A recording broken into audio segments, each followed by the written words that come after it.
Mike's right above it. Great, awesome, thanks. Thank you. Okay. All right, hi everyone. We're gonna get started here. We actually have a really long agenda, so I'm gonna get right into it. But thank you for attending the Transportation, Building Safety, Sanitation, and Environment Committee.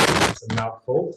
I am Vincent Cerrito. I'm the chair of the committee. Here are my committee members. We're gonna go through a roll call first, and then I'll just get into the meeting, the agenda, and then kind of just give a little bit of house rules, that type of thing. Nancy, you wanna go? Yep, Vincent Cerrito, Here? Nancy Conger here, Lee Berman, Here. Solomon Bletcher, absent Sean Garcia, absent Michelle Cooper Smith, present, Jaylene Rosario here, David Crane. Great. So I'm sure you all probably reviewed the agenda that was posted. It was updated last night with a new item that we're going to get to. It is a long agenda, so I just want to say that, you know, typically just some house rules here is that we're the committee here. We're going to hear presentations. The committee is going to speak first, kind of have like conversations back and forth. There'll be also, we have Zoom, so we have some folks that are, you know, virtual here tonight. So we'll probably go and hear if anyone is on a board member that's here in the audience tonight. So again, the community board, 3 other board members outside this committee, they get to ask some questions, speak off. We'll go hit anyone online that's a board member. And then we'll open up to the public for a comment. I'll probably go back and forth with folks in the room, folks on Zoom, go back and forth a little bit. We're going to try to keep everyone, including our board members, to like a 2-minute, just to kind of give everyone a chance to speak tonight. We want to hear everyone's voice. That's why we're all here. That is really important. So as the meeting goes on, I'll just remind everyone of these rules, just because I know we'll have some new people that maybe come in, people leave. But just to remind you, again, being respectful for our folks that are giving presentations, folks when we have conversations, if we could just be respectful, keep the voices down. Again, just trying to keep folks that are on the virtual side so they can hear the conversations going on. There's background noise, it makes it really difficult. So with further ado, I've actually got a point of order. I apologize. Yeah. Point of order is adding agenda item number 8 with 24 hours of notice without actually giving advance notice of that agenda item so that stakeholders and community members can be apprised and make it here. If you had a chance to read the email that I sent earlier, I'm not sure if you had, but it's certainly the lack of notice by changing the agenda, especially with the start of a Jewish holiday that starts at sundown in about an hour or so, disenfranchising a large part of the community that should be invited to this to discuss item number 8 on the agenda. So I would ask that it either be held off until a specially scheduled meeting. I don't know if there is time to do it in June, or if we're able to do it in July. I understand we don't typically meet in July, but such an important matter should have the requisite notice. I'm also not sure if it complies with the open meeting laws. yeah, no, I appreciate that. And so with the open meeting laws, there is a 24-hour notice that we can add this onto the agenda. So we are in compliance with open meeting law. The full board, and this is the item that is being discussed is the last item that was added, congestion pricing discussion. And there will be a special meeting for the full board that is going to be on June 25th and held there, and that is being noticed. So what we wanted to do tonight in this meeting is that since the open law does allow for a 24-hour notice, we wanted to give as much open floor to folks that want to speak for or against what we're discussing this letter about the decision earlier or last week by Governor Hochul to pause the discussion. And so, Just on open meeting law, actually, even though we always put everything on the agenda, open meeting law only says that you must announce the meeting and location. You really don't have to announce the agenda at all in advance, but we believe in doing it, but it's not against open meeting law. I believe it violates the spirit of what we as a community board want to do, and I object respectfully sure. to it being added to tonight's meeting, and I will object at another time. I will decide whether to object for the full board, whether or not since the notice went out, the agenda went out 11 days ago for that, whether or not anything added to that agenda should have the full 30 or so days. And I just want to say, I'm not agreeing or disagreeing with you. I just wanted to only comment on the technicality of open meeting law for the agenda. Appreciate that. And you also tell them to meet in July. Pardon? We also do meet in July. We He have- didn't think we met in July. Oh, yes, No, we did. No. It's been a year, I can't remember. Yeah, we always meet in July. Fantastic, then all the more reason to be able to call a special item for the July meeting. Thank you. All right, thanks, Lee. All right, so we have a presentation by the NYU Urban Planning Studio, student presentation for Chinatown tenement fire analysis. The folks are actually attending virtually, and so they're going to do their presentation. How are you all doing? Hi. It's just me, my team. I'm representing my full team. So hi everyone, I'm Peter. Am I coming across okay? I just want to make sure my audio is coming across to everyone. Okay. Yeah, Peter, I think we hear you. It's fine. Okay, great. I'm ready to start whenever, but I did just check. I don't have a screen sharing ability to share my presentation. I joined via the panelist link, so if anyone can give me that permission, then I can jump right in. Okay. Just make the co-host. Great. Let me know when yeah, perfect. When I'm in co-host, that'll work. But yeah, I'll just quickly say, really appreciative of you all making time for this. It's a really important issue that we learned a lot about through the research project that we did. And I'm representing my team. There were 3 other people who worked on this project, Melanie Reyes, Ella Copiati, and Cole Perry. And we'll talk about this a little bit more later, but a big credit to Vic Lee from Welcome to Chinatown for actually encouraging the class to take this project on in the first place, and being a big supporter of it. I'm sure some of you have interfaced with Vic at certain times. I know that she was thinking about coming tonight but couldn't make it. So, but yeah, so once I get those co-host privileges, I will. Yeah, Peter's What's the matter? I can't make him co-host. It's not. No, but Nancy, could you make Peter co-host? We're working on it. He entered as a panelist, right? Yeah, right. Correct. So yeah, the 3 dots on the right-hand side. Can you share now? Let me check. Yes, I have sharing ability. Thank you. Great. So I'll jump to that. And I meant to add one other disclaimer, right? So since it's me and not the 4 of us, there are some slides that are, less in my wheelhouse, but I know the full scope of the presentation. And so I'll just, I'll make sure to follow up with any other questions that I don't know the answer to if that happens to be the case. But I think I know the presentation well enough. So just wanted to quickly give that disclaimer that there are some slides I'm covering for others. But why don't we get to it? So I'm going to share my screen here and we'll make sure we go full screen. Is there any way to get rid of that microphone? What? Oh, the road. Yeah. Okay, is my screen showing up? I heard that someone was saying something. It's coming through? Great. Okay, cool.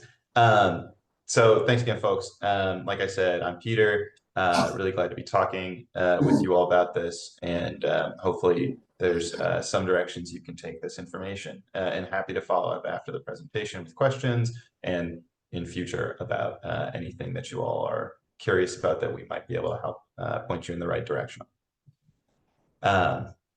So to tell you a little bit about the scope for tonight, this presentation, we start with a little bit of background, some of the data that we use to just frame our understanding of the project and the questions we were asking. Then we go into a little bit of information about the survey that we conducted in the community, and talk a little bit about our stakeholder and research process, and then some of the solutions, some of the suggested ideas that we have for addressing this issue, and how to make it actionable.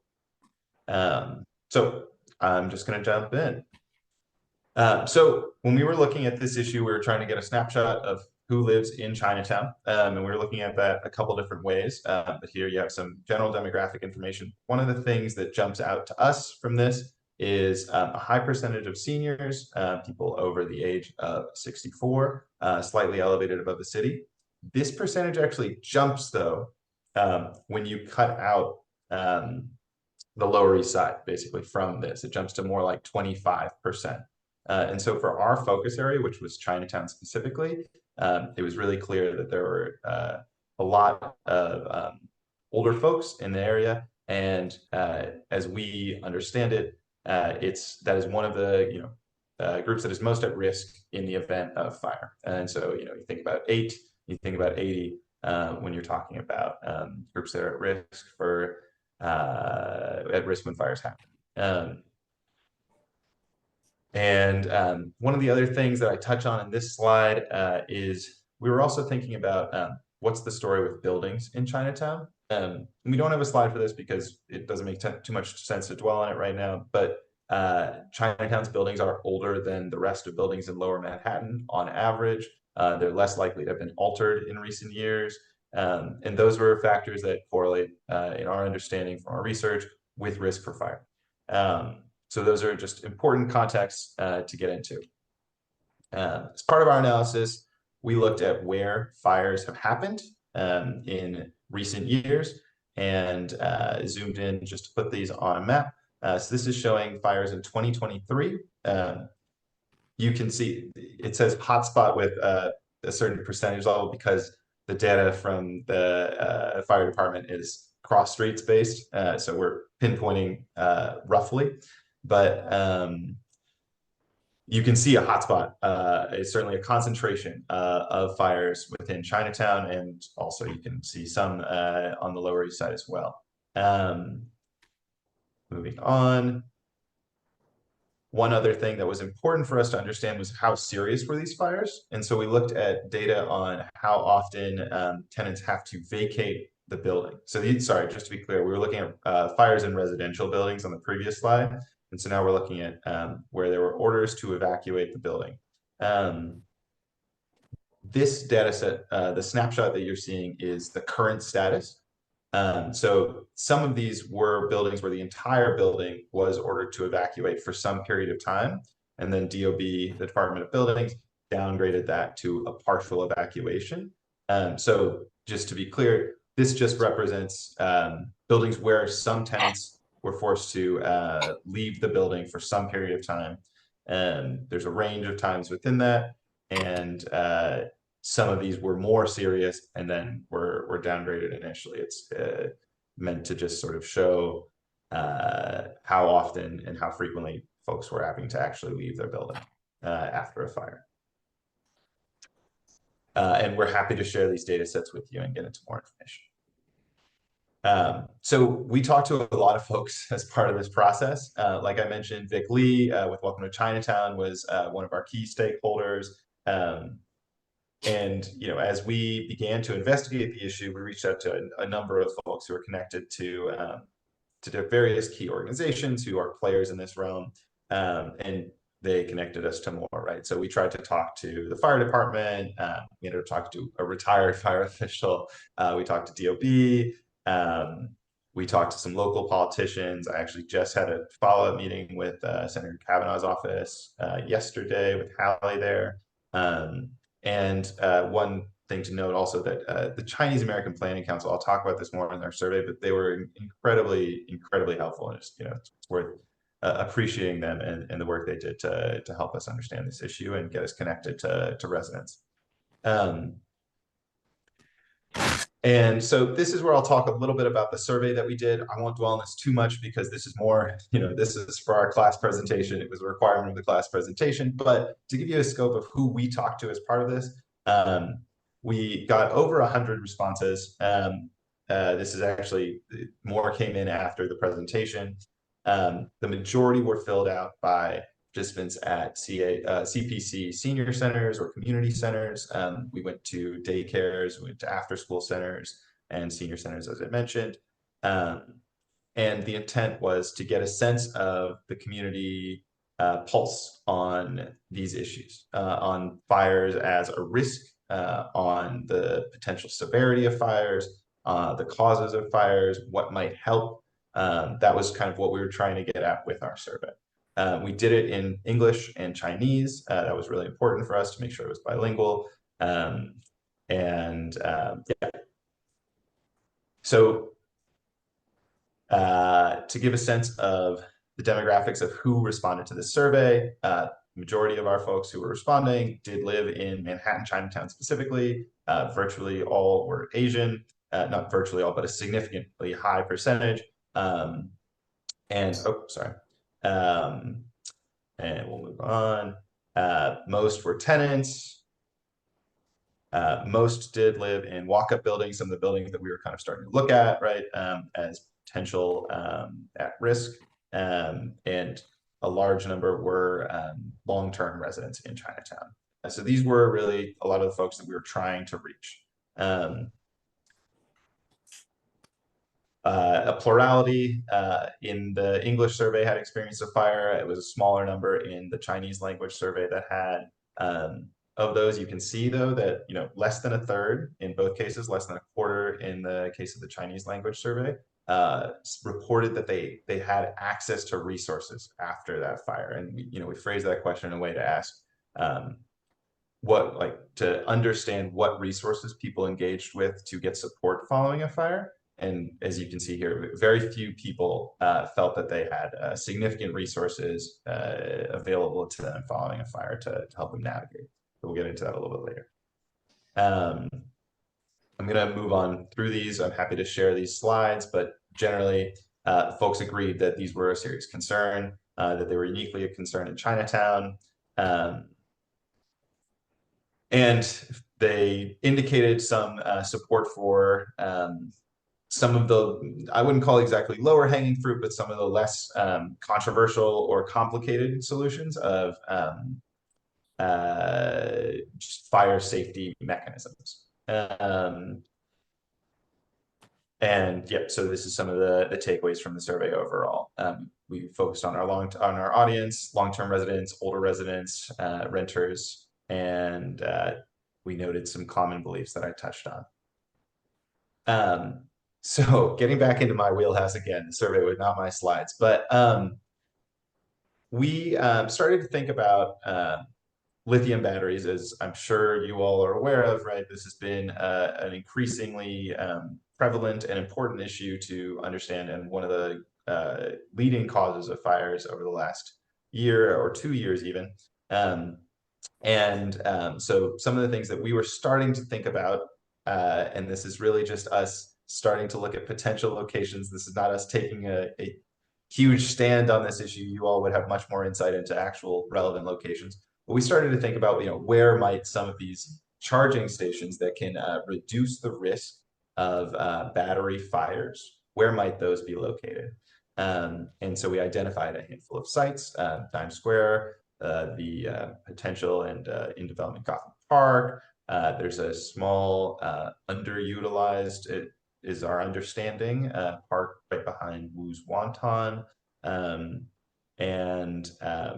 The idea, right, is that I'm sure you all have heard of some of these, but charging hubs that make sure that batteries are not being charged inside buildings, where if there's a malfunction, which is unfortunately too often the case when people overcharge the battery or it's a defective battery, the standards that we have for batteries in the US, to my understanding, is lower than in other countries. So when those batteries do have issues, if they're outside, it's much safer, understandably, right? And so this was thinking about solutions to help get batteries outside and in areas where they're much less likely to be left overnight.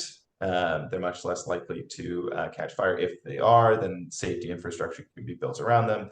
The proposal for the charging station near City Hall had, I think the community board was thinking very specifically about how they would design safety infrastructure around it, even though they decided ultimately to suggest that it go somewhere else. The fire department official that we spoke to actually also suggested that one of the things that would be very helpful in the long run is implementing a license plate requirement for e-bikes, and currently that doesn't exist. And the reason for that is currently we don't have very good data on where the bad batteries come from. And so this is like a potential simple intervention that might help collect data on, is it one shop in one neighborhood that's selling, a disproportionate number of these bad batteries. And then there can be a targeted response and intervention to address that. So the e-bikes are obviously like a really hot button issue. We'll come back to that at the very end. There's some legislative stuff. I've heard murmurs about an executive order coming at the city level as well. There are state legislators thinking about this, but obviously a really critical issue and one that the city and state and nationwide we need to get a hold on. Peter, Yes. this is all really, really great stuff. We have a really long agenda. If you could just hit the hot spots as you kind of go, but we really appreciate it, but you just hit the hot spots. For sure. I can do that. Okay. One thing that should also be considered is vacate orders. Currently, this was one of the things that we didn't quite have enough time to look into in depth. There's a lot of potential for more nuance in the way that vacate orders are handled, both in the way that they are initially put down and the way that there's follow-up with landlords who have a building under a vacate order. Essentially, a lot of tenants remain out for longer than they might need to.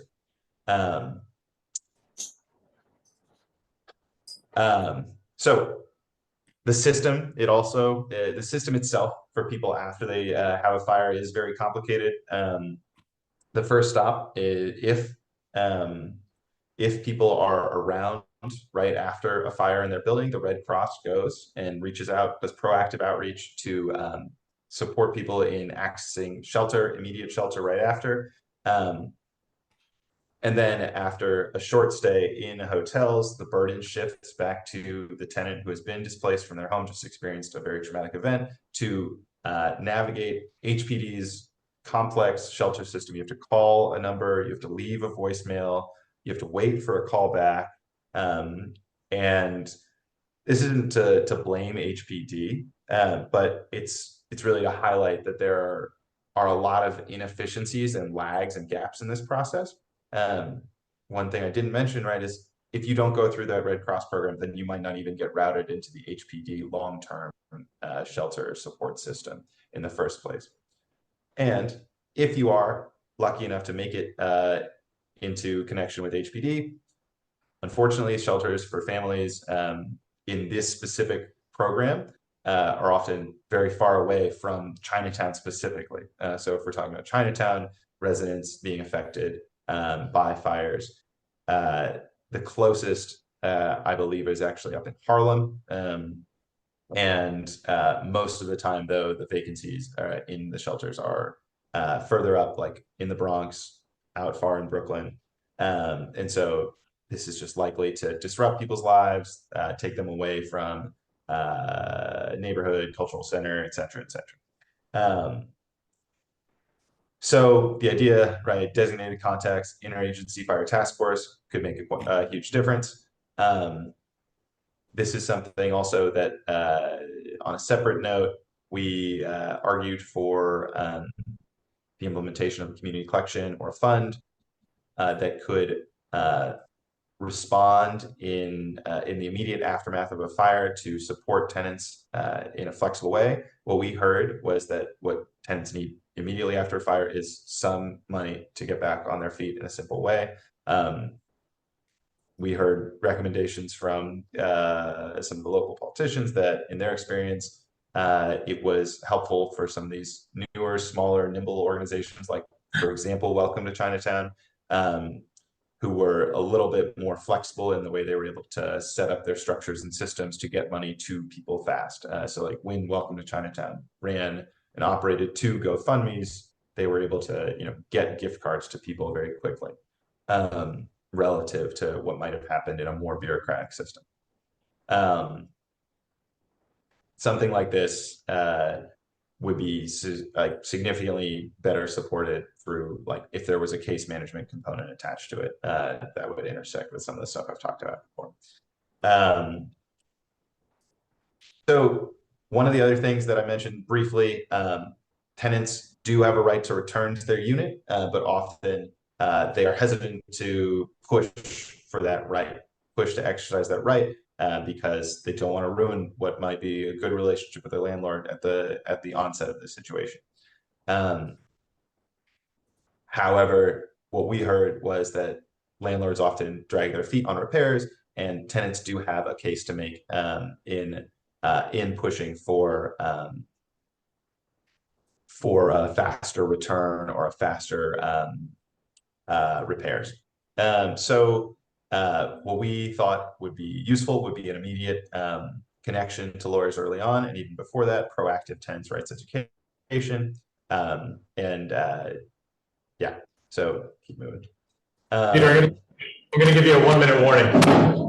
All right, yeah, so sorry, I know you got a bigger agenda. I was told I had till 6, another 15 minutes, but that's fine. I can wrap it up here because this is, I think, the last slide.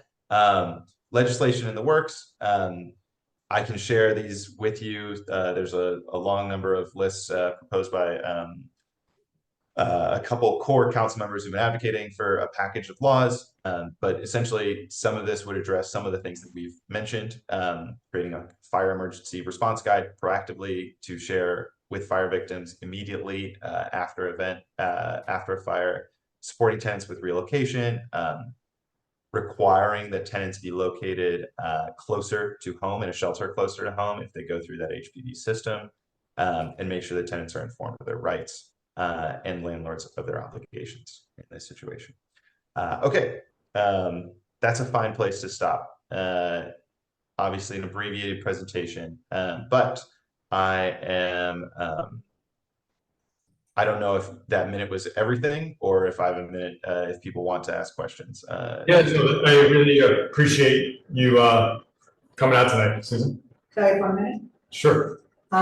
Okay, so I just want to, I have written suggested language for the district needs for more bike corrals throughout because of all the delivery bikes. I would like to suggest that we also look at advocating for putting in the district need more charging stations, both in Chinatown. DOT is a pilot program. I don't know if any are in Chinatown, but I would like to suggest that. Oops, please don't. Yeah. Just trying Okay. to delete the. The DOB issue is a huge issue, not only in Chinatown, but all the way to 14th Street. They do put people up in the Bronx, but maybe that would be a land use housing district needs. So I just wanted to suggest those things. We might look at some of the other things to see what should be included in our district needs. That's great. Thank you, Susan. And does anybody from the community have any comments? Questions? Great. Anybody in the Just have one quick comment. I would avoid suggesting parks. The underutilized park is Captain Jacob Park that you mentioned. It's not underutilized because it was a park that would require legislation for e-bikes or other uses. So I would avoid parks or suggesting parks. Totally understand. Yeah, it was sort of a where might we start the conversation about this, but I understand it, it's not like we want to take away green space. That's not the ideal solution to this problem. Agreed. And we just have one comment online that I'll just read real quick from Doris Ling. Read resources for victims of fires. Although Chinatown is oversaturated with homeless shelters, there is none, as I understand, for families. Most, if not all, are for homeless men. The Plan 91 East Broadway shelter should be changed for families. As fire victims, families are sent to shelters outside Chinatown than we've been told. Alternatively, since Chinatown has so many seniors and they're the likely victims of fires, 91 East Broadway should only house homeless seniors. Yeah, I'll just quickly note that like part of I think the challenge here is that those are two separate shelter systems. And so perhaps through the bill that's been proposed to require relocation closer to, I think the bill specifically says within the same community district, or if for some reason that's not available, there are some other potential options, would maybe reorient some of the utilization of shelters and maybe transfer some between. I'm not sure exactly how they might implement it, but that would be one thing to pursue. Yeah, no, Peter, that's helpful, because Doris followed up just saying that a lot of the families that she served go to Harlem, and she'd like our community board to consider passing a resolution to make 91 East Broadway a shelter for families, not single men. Could be. So that's, I'm gonna say that one, that's another agenda, and that Yeah. committee has already taken this decision. Perfect. Thank you, Susan. I mean, it's another committee is what I meant. Another committee, sure. All right, Peter, thank you again. I appreciate the time you made for us here tonight. Really great stuff. Thank you. Yeah, thank you all. Happy to follow up. Appreciate it. Thanks for the work you all do. Have a good night. Excellent. Take it easy. You too. All right, and then and just for the folks here, we're going to go a little out of order here on what was posted online, just because we've got some presentations that we want to kind of get through first.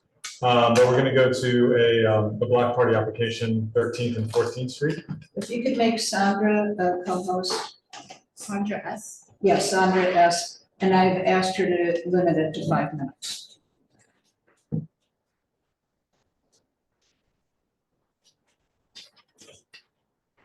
I'm sorry, she just needs to be a panelist, not a co-host.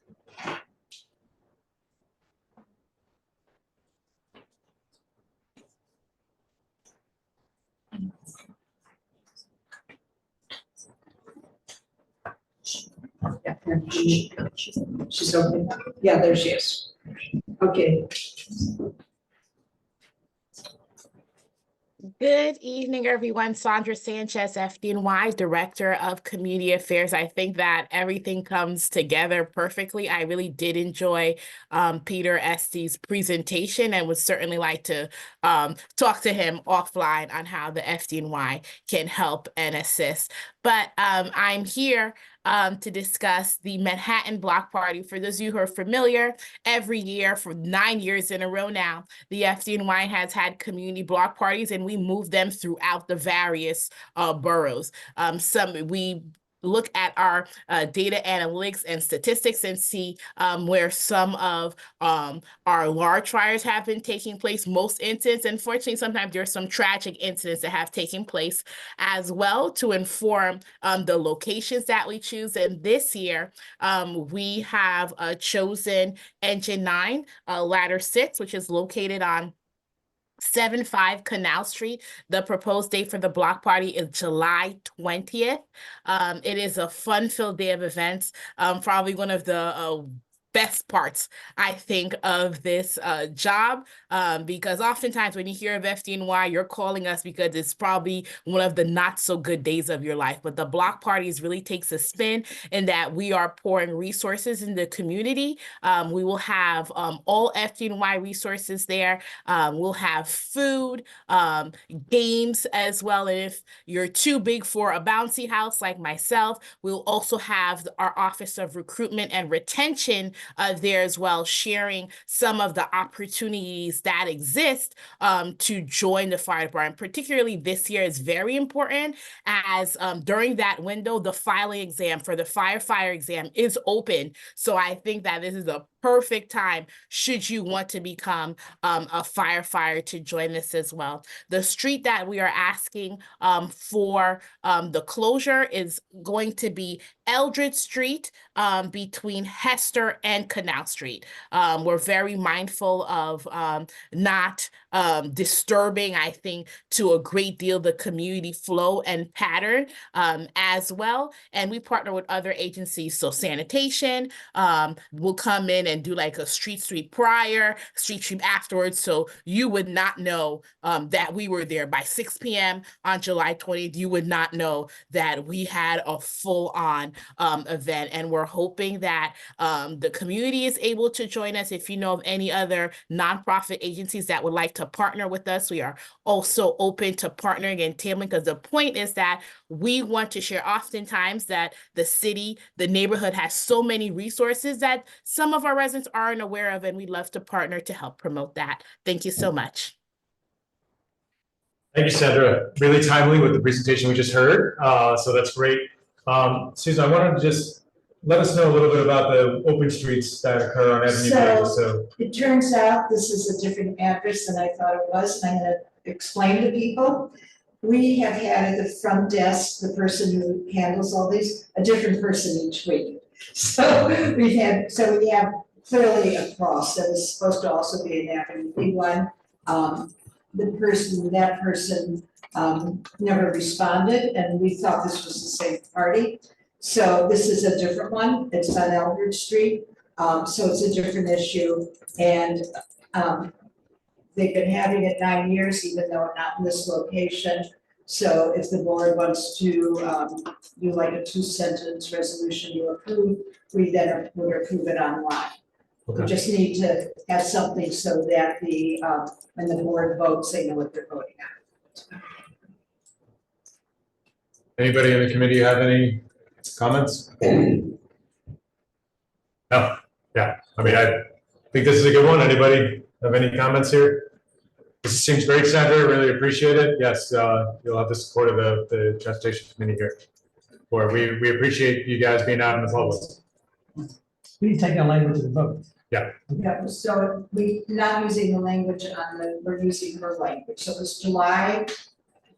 Sandra, July what? It's July 20th, On Eldridge Street between what and what? Hester and Canal. Okay, so that's what we need. So take a Hester vote. Canal, like you said, Pardon? it's not Eldridge.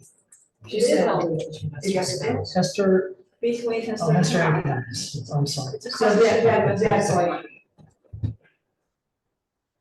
I live down there, you think I'd know. Okay, so if you wanna, the Okay. vote would be to support the FDNY block party on Eldridge Street between Hester and Canal on July 20th. So that's what we'll vote on. You had your hand up at the end. Yeah, just a quick question, Sandra. You said that if any nonprofits want to get in contact with you, they can. Are you able to give your contact information? I am able to give my email, but Susan has everything else if you want to get in contact with me. But I am very responsive when it comes to email. My email is Sandra, Sandra .Sanchez, Sanchez @fdny.nyc.gov. And you can always contact the office for her information. Thank you. Can you just confirm the hours? Yes.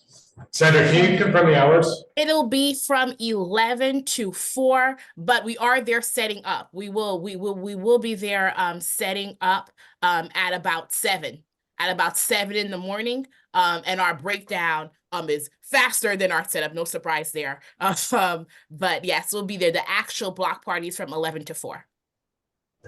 Okay, thanks. We'll just do a show of hands in support. It's just, Sorry. Noted. Okay, great. Thank you, Sandra. Really appreciate you coming out.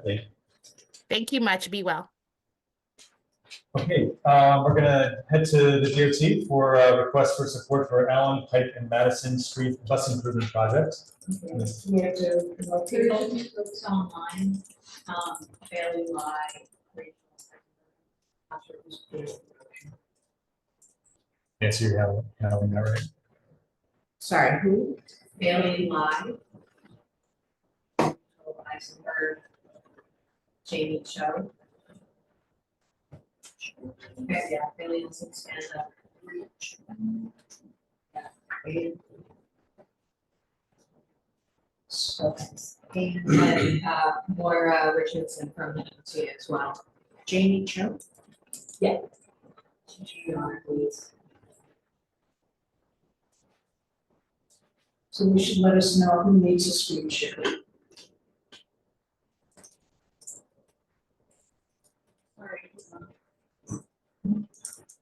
We should- Bailey. Bailey, so Bailey. Bailey should be closed. Hello, good evening, everyone. Is everyone able to hear me okay? Yes. Yes, Billy, we can hear you.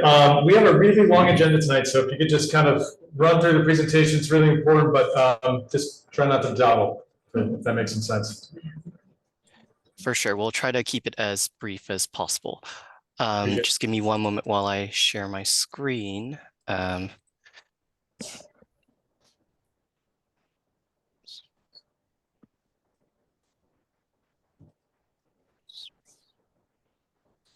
While Billy is doing that, I'll just remind everyone, folks who came in, just folks here, when we're doing public comment period, we're gonna have a presentation. There'll be a few of them tonight. First presentation will occur, then we'll go to our committee here to make some comments. We'll then reach out to any board members in-house as well as online that are joining us. And then we'll open up to the public for comment. We're going to try to keep everyone's comments to 2 minutes just because we've got a long agenda tonight. As the night goes on, if we're finding that people are still talking, we'll kind of shorten that 2 minutes. So again, keep to your 2 minutes just so everyone gets a chance to speak. Got a long agenda items, lots of people want to speak, so we want to make sure we have enough time for everyone. Just be mindful, so.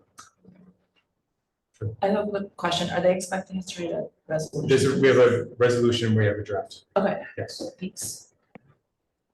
Thanks, Bailey. Yeah, of course.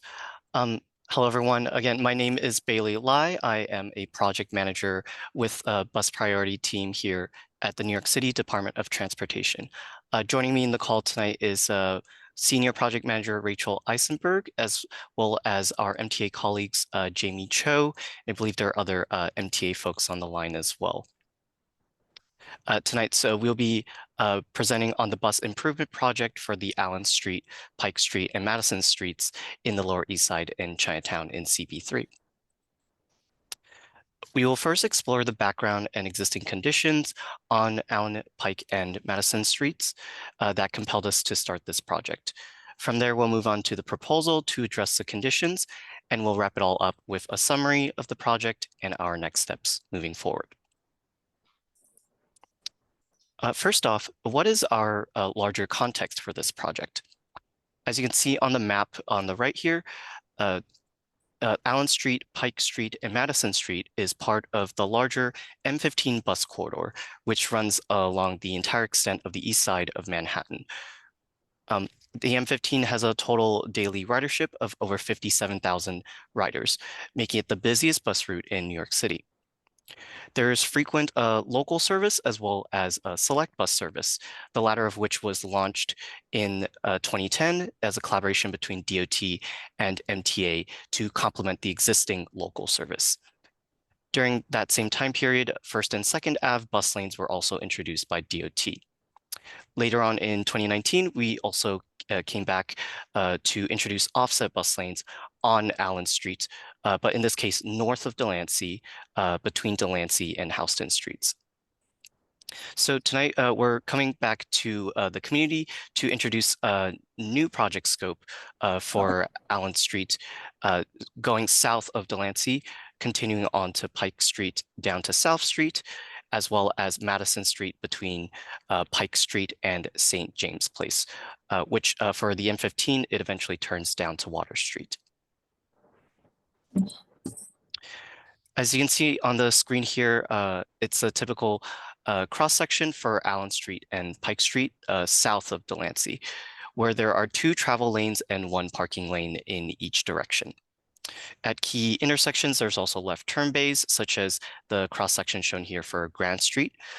And one distinctive feature of the existing Allen Pike Street is the Allen Street Mall, which consists of a pedestrian median and center running bike lanes. By contrast, the typical cross-section for Madison Street is much more narrow. The cross-section shown here is at the intersection with Market Street, where there's barely enough room for parking lane on either side and a travel lane, 1 travel lane in each direction. So with that, I pass the mic on to my colleague Jamie to talk about bus speeds. Thank you, Bailey. Hi, my name is Jamie and I'm with the bus service planning team at the MTA.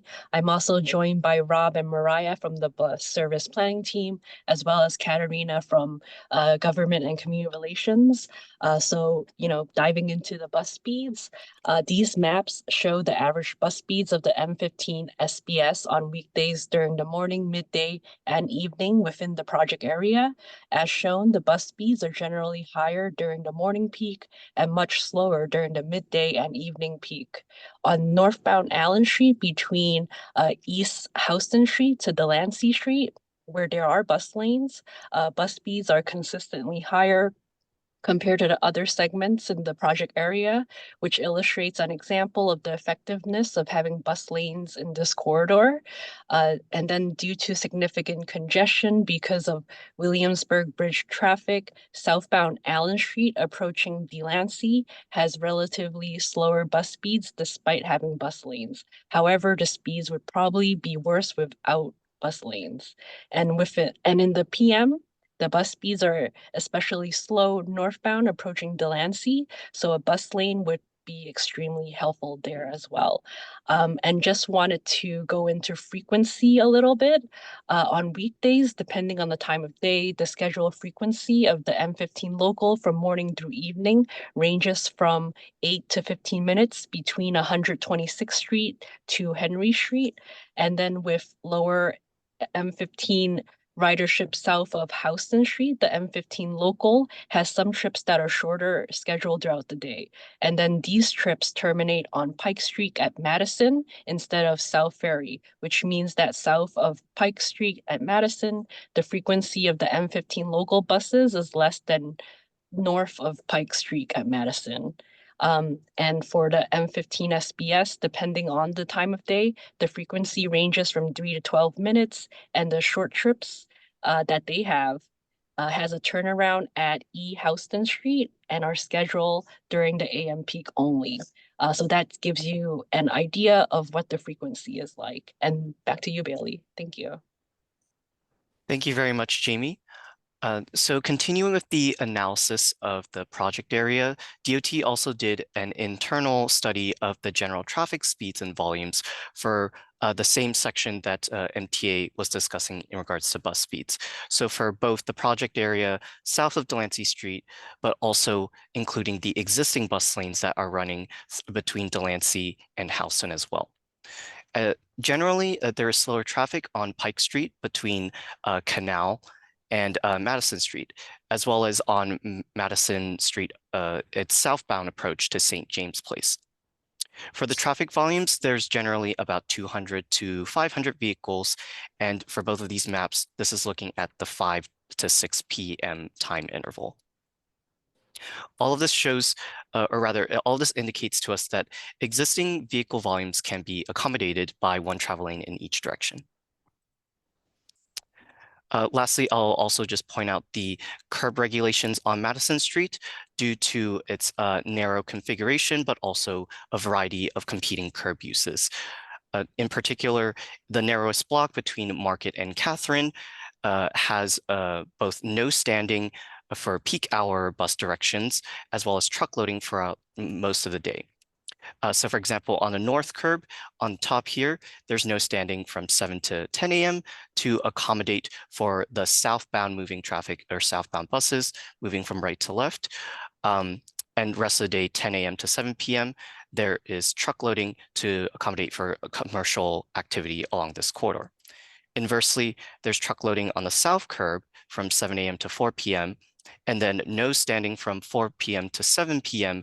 to accommodate the northbound bus and general traffic direction. So from left to right here, moving from Catherine to Market Street. Note that this is Monday through Saturday. So what's posted currently is that there is a Sunday exception, meaning during Sunday, both sides of the street are all day parking is allowed. I'll also just note that there's no standing allowed at the existing bus stops at Madison Street, as is typical for all of New York City, as well as no parking at the block approaching Pike Street. However, due to the high curb demand in this area is still frequently parked up, or at least lots of vehicles standing and loading right at the intersection, which slows down the bus dramatically as it makes its difficult turn from a much wider Pike Street onto a much narrower Madison Street. This leads us to the larger existing conditions throughout the project area, where, as Jamie discussed, bus speeds are generally slower south of Delancey Street, in large part due to the high commercial curb demand, everything from, as you can see here, forklifts to trucks, and even illegally parked vehicles, resulting in a lot of double parking. As a result, the current street design does not adequately support bus riders, drivers, vehicles accessing the curb, or even bikers and pedestrians who have to navigate around a lot of this traffic. So if all of this being said, we move on to our proposal. For our proposal, a DOT plans to extend the existing offset bus lanes on the right travel lane that are already in place in Allen Street from Houston to Delancey to continue further south, all the way down Pike Street to South Street. This will maintain the existing curbside parking lanes and existing curb regulations, as well as maintain the general travel lane that's currently the left lane. We will not be touching any of the left turn bays or the Allen Street Mall. So neither the pedestrian space or the center running bike lanes in the median. Our internal traffic analysis indicates that introducing an offset bus lane at this portion of Allen and Pike Street will have minimal effects on traffic. So how did we decide on this design? Creating an offset bus lane has multiple benefits, mainly improving bus speeds and reliability. As you can see here on the screen, this is Allen Street north of Delancey, where there's still curb access, as well as a general travel lane on each side, thereby allowing buses much more space to pass through. Particular to M15, SBS buses can also bypass the much more frequently spaced stops for the local. So for when a local pulls to the curb and an SBS is continuing on, it can bypass the local bus. Emergency vehicles are also encouraged to use the bus lane, which is very beneficial for the many ambulances and police vehicles that are frequently going up and down Allen and Pike Street. To give a sense of how effective offset bus lanes can be, here are two examples, one from 21st Street in Astoria, Queens, where weekday peak bus speeds increased up to 17% and injuries decreased by over a fifth through the project area. Closer to CB3 is Lexington Avenue in the Upper East Side of Manhattan, where weekday peak bus speeds increased up to 15% and injuries decreased by nearly a third in the project area.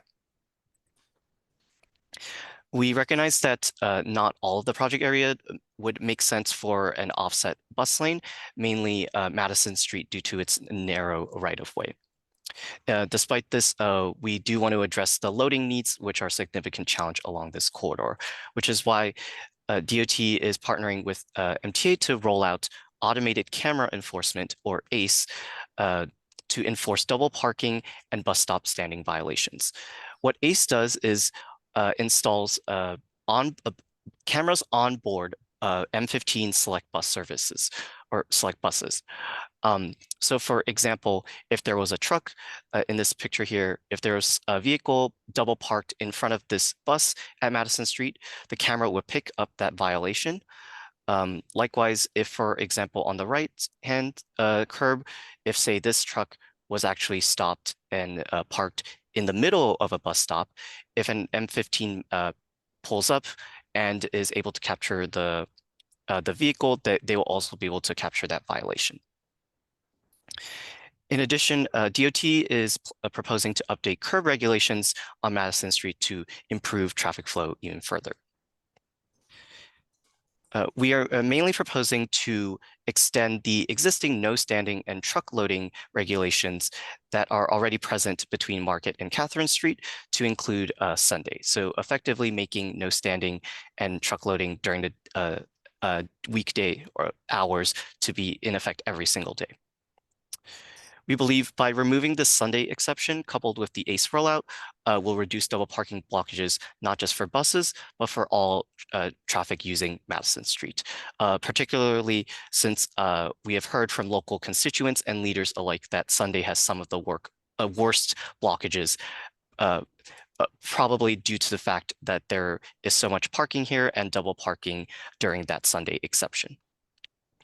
To address the issue of the buses struggling to turn between Pike and Madison, we are also introducing no standing anytime curb regulations at the approach to Pike Street on both sides of Madison Street to further discourage people from parking, or in this case, even standing at the curb here.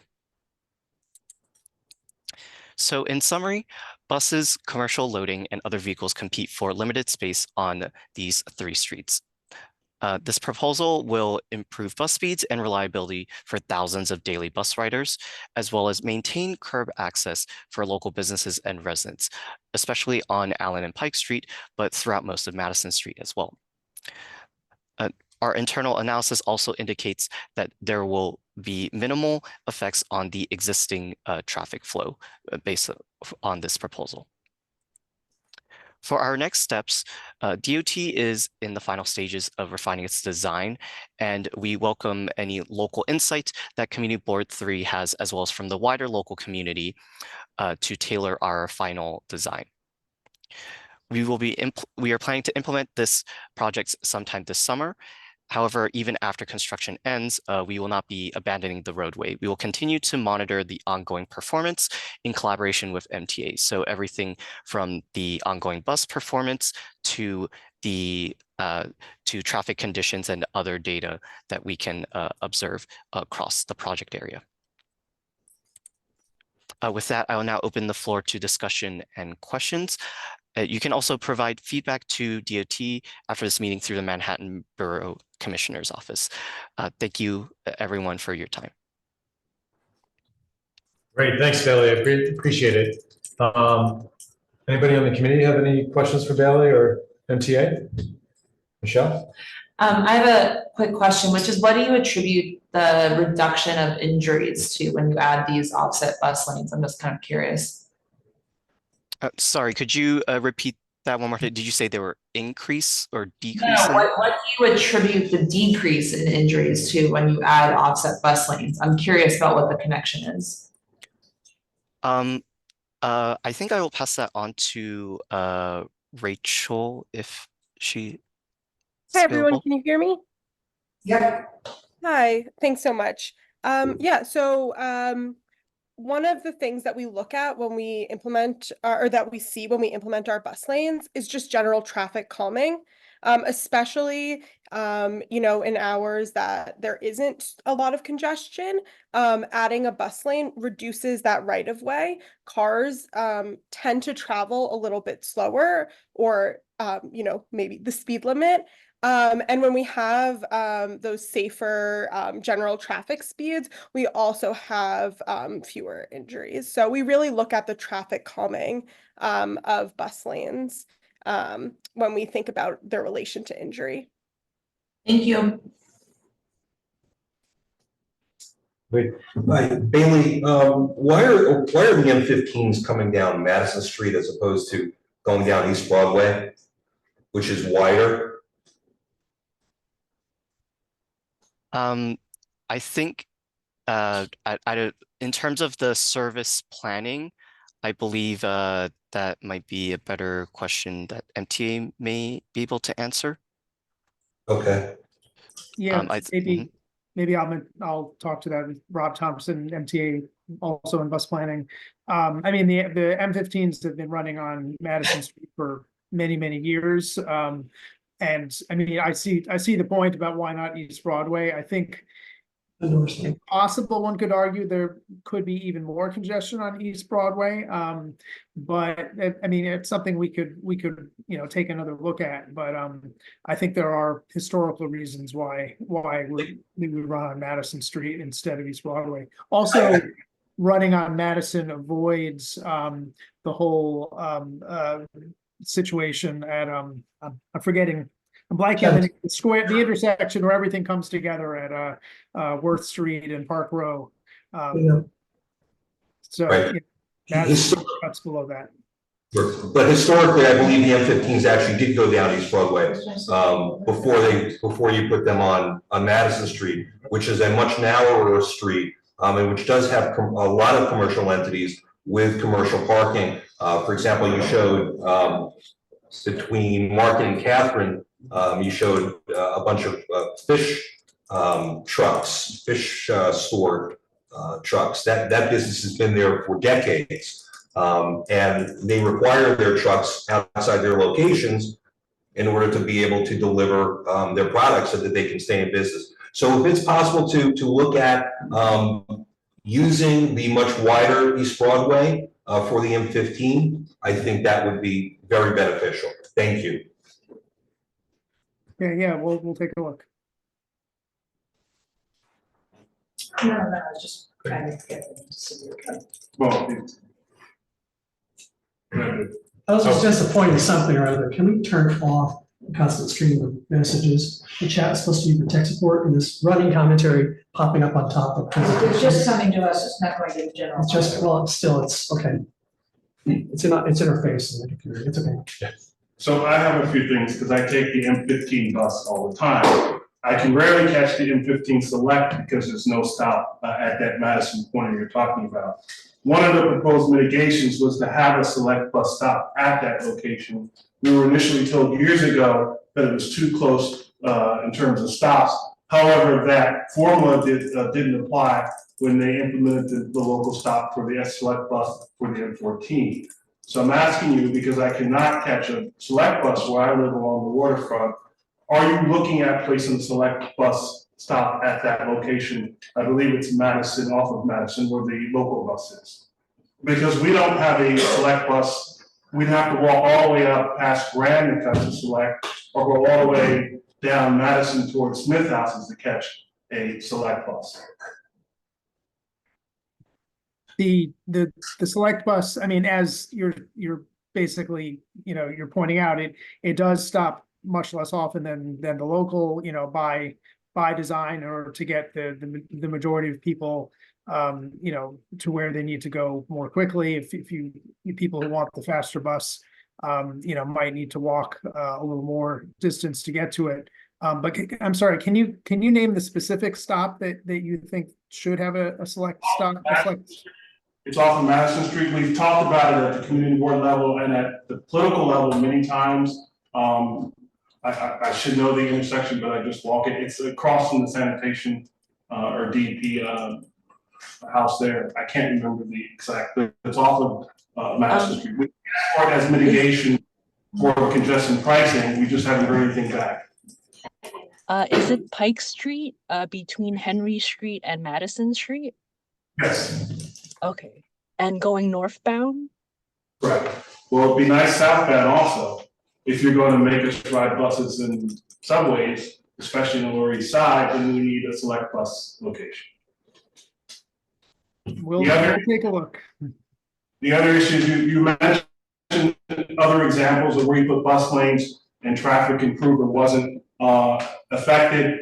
On Essex Street near Delancey, you installed a bus lanes, and that area is absolutely horrific.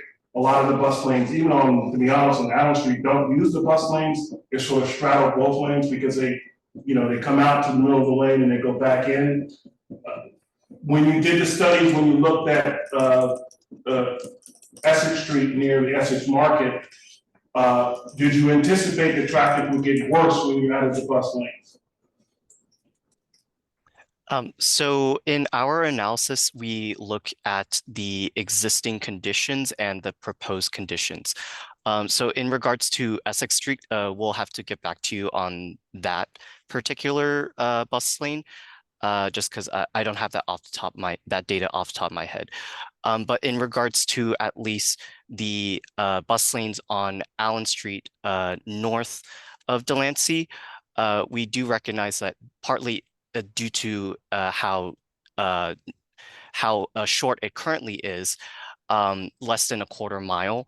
The data as of right now is still inconclusive. However, with the introduction of the bus lanes that continue south of Delancey all the way down to Pike Street, our analysis did show minimal traffic impacts, but also we believe that would also improve the usage of the bus lanes, since it is currently a very short duration as of right now. And that's probably about 2 minutes out. Okay, yeah, thanks.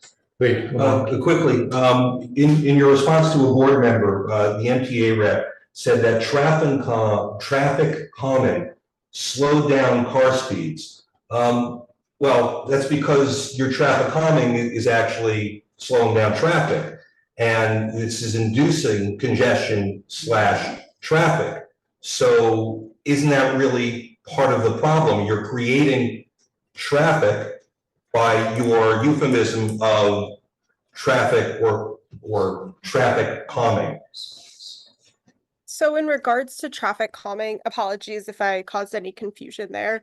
When we look at when we think about traffic calming, a lot of times we're thinking about areas where we have really wide lanes or a lot of available space where we see cars driving faster than, you know, posted speed limits. And we know the faster that a vehicle is traveling, the more dangerous it becomes.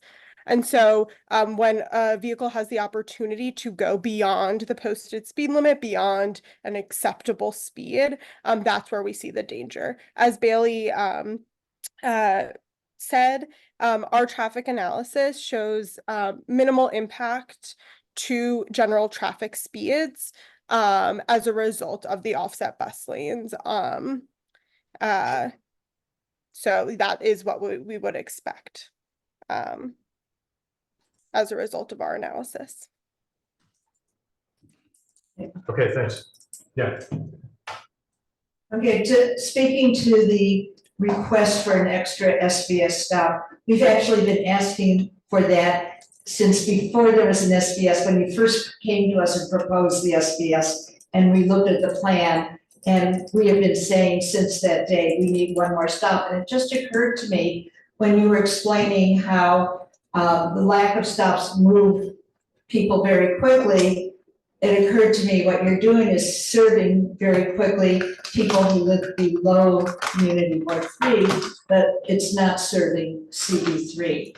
And that's saying to again say that we need one more stop to serve Community Board 3. Thank you. Great. Does anybody in the audience here have any questions for DOT MTA? I've got a few folks that just in the chat that I just want to read through quickly. I'm going to try to do them quickly. Just for those folks that did put stuff in the chat, the panelists, so that MTA, DOT who gave the presentation, they have these too as well, but I'm just going to give it out for the benefit of other folks. Doris Ling, there used to be more buses to and from Chinatown over the years. Buses are more infrequent. She's just saying that M103 was a 30-minute wait uptown. M102 and M101 no longer run to Chinatown, stopping at East 6th Street. So again, DOT, MTA, please take a look at that. We'll have Eric Lee, all the presentations will be on CB3's website. So after today, you'll be able to get any presentation that you see tonight and even earlier, any other night. It'll be on the video, it'll be part of the video that'll be posted tomorrow on the website. Oh, perfect. And yeah, even so, this is being videoed since we are hybrid. Doris Ling, there is a lot of double parking because it is impossible to find parking because the city took our municipal garage 23 years ago. Can DOT recommend returning garage to community and CBG resolution calling for reopening of municipal garage? Carlin, sorry, CH, I'm not seeing your full name. Extending the standing to include Sundays will hurt local businesses. Many out-of-borough customers travel into the area to buy necessities and stock up on supplies available in Chinatown. Doris Ling, M15 used to go down East Broadway, as I recall. Thank you. I think we've discussed that already. Running on Madison is difficult for seniors. It's far away from Mott. That's Doris Ling. Your comment about Open Park Row is not part of this discussion right now here for what we're looking at. Carlin, Sundays do not see the volume of traffic as weekdays. Extending no standing to include Sunday will not speed up bus times. Doris Ling, got a lot of comments here, Doris. If you have, I think, Doris, if you have all these comments, you should get in touch with MTA directly and DOT. They give you their information to do that. Amy Chin, cars and delivery vehicles won't disappear by banning or ticketing them. They will go to side streets and create traffic issues elsewhere. Most of these vehicles are there doing business. Removing space for them puts additional burdens on local businesses. Okay, that's it from the comment. I'm going to turn over to the committee now. Thank you for everyone. And we do have a resolution. Oh, sorry. What Doris Ling said about the municipal being taken, do we know who's using that old municipal thing? Is it the police? There's like 400 spots there that got taken away from the community after 9/11. So this has caused considerable backup, and I don't know, maybe you guys are informed, who took control of that? Who's using it? Because if it's NYPD, which makes sense because it's behind their closed checkpoints, 400 obviously is not enough because they abuse their placards and take over streets like Madison Street, like Pearl Street. Those are all parking lots now for them. So 400 is not enough. Sure. I don't know if you guys know. I'm curious. I do not know. It's NYPD parking. Yeah, I mean, you probably should reach out to NYPD directly and ask those questions, but duly noted. That's a tough Thank you. one. That's a thing that, like, yes, we can reach out to them, but where does, like, a lot of these problems that people are commenting on are caused by this, and I don't know where Community Board 3 can help with that, because the community has been outcrying, and we're not getting anywhere. They're like, they just keep Point of taking order, it this more. is really, we have so much to do tonight. Yeah, no, I This has appreciate, nothing to do with I don't this. even know what CB3. yeah, where it is. Okay, It's CB1. all right. It's, okay, Nancy said it's CB1, so it's not listed. All right, and with that, I'm gonna close that, and we're gonna do the resolution. So we do have a draft here to review. I'm gonna read it as we go, if that's okay, and we'll just kind of, does it make sense, guys? Just go through the whereas, and any questions, we'll do it. Okay, so whereas Allen, Pike, and Madison Streets in Manhattan Community District 3 are currently served by M15 local and M15 select bus service with daily ridership of 57,000, making it the busiest bus route in NYC. And whereas bus speed gains have eroded while bus lane violations have increased due to the bus lane being blocked by parked delivery vehicles, cars, and for-hire vehicles, demonstrating competing demands for extending existing offset bus lanes and curb space. And whereas the proposal for Allen Street and Pike Street is to extend the existing offset bus lanes further south on Allen Street, continuing down Pike Street to South Street, and to maintain parking, one travel lane, and bike lane. And the proposal for Madison Street is to extend existing Monday to Saturday no standing and truck loading times to Sunday on the narrowest block from Catherine Street to Market Street, and add new no standing anytime to further discourage curbside parking and loading on Madison Street approaching Pike Street.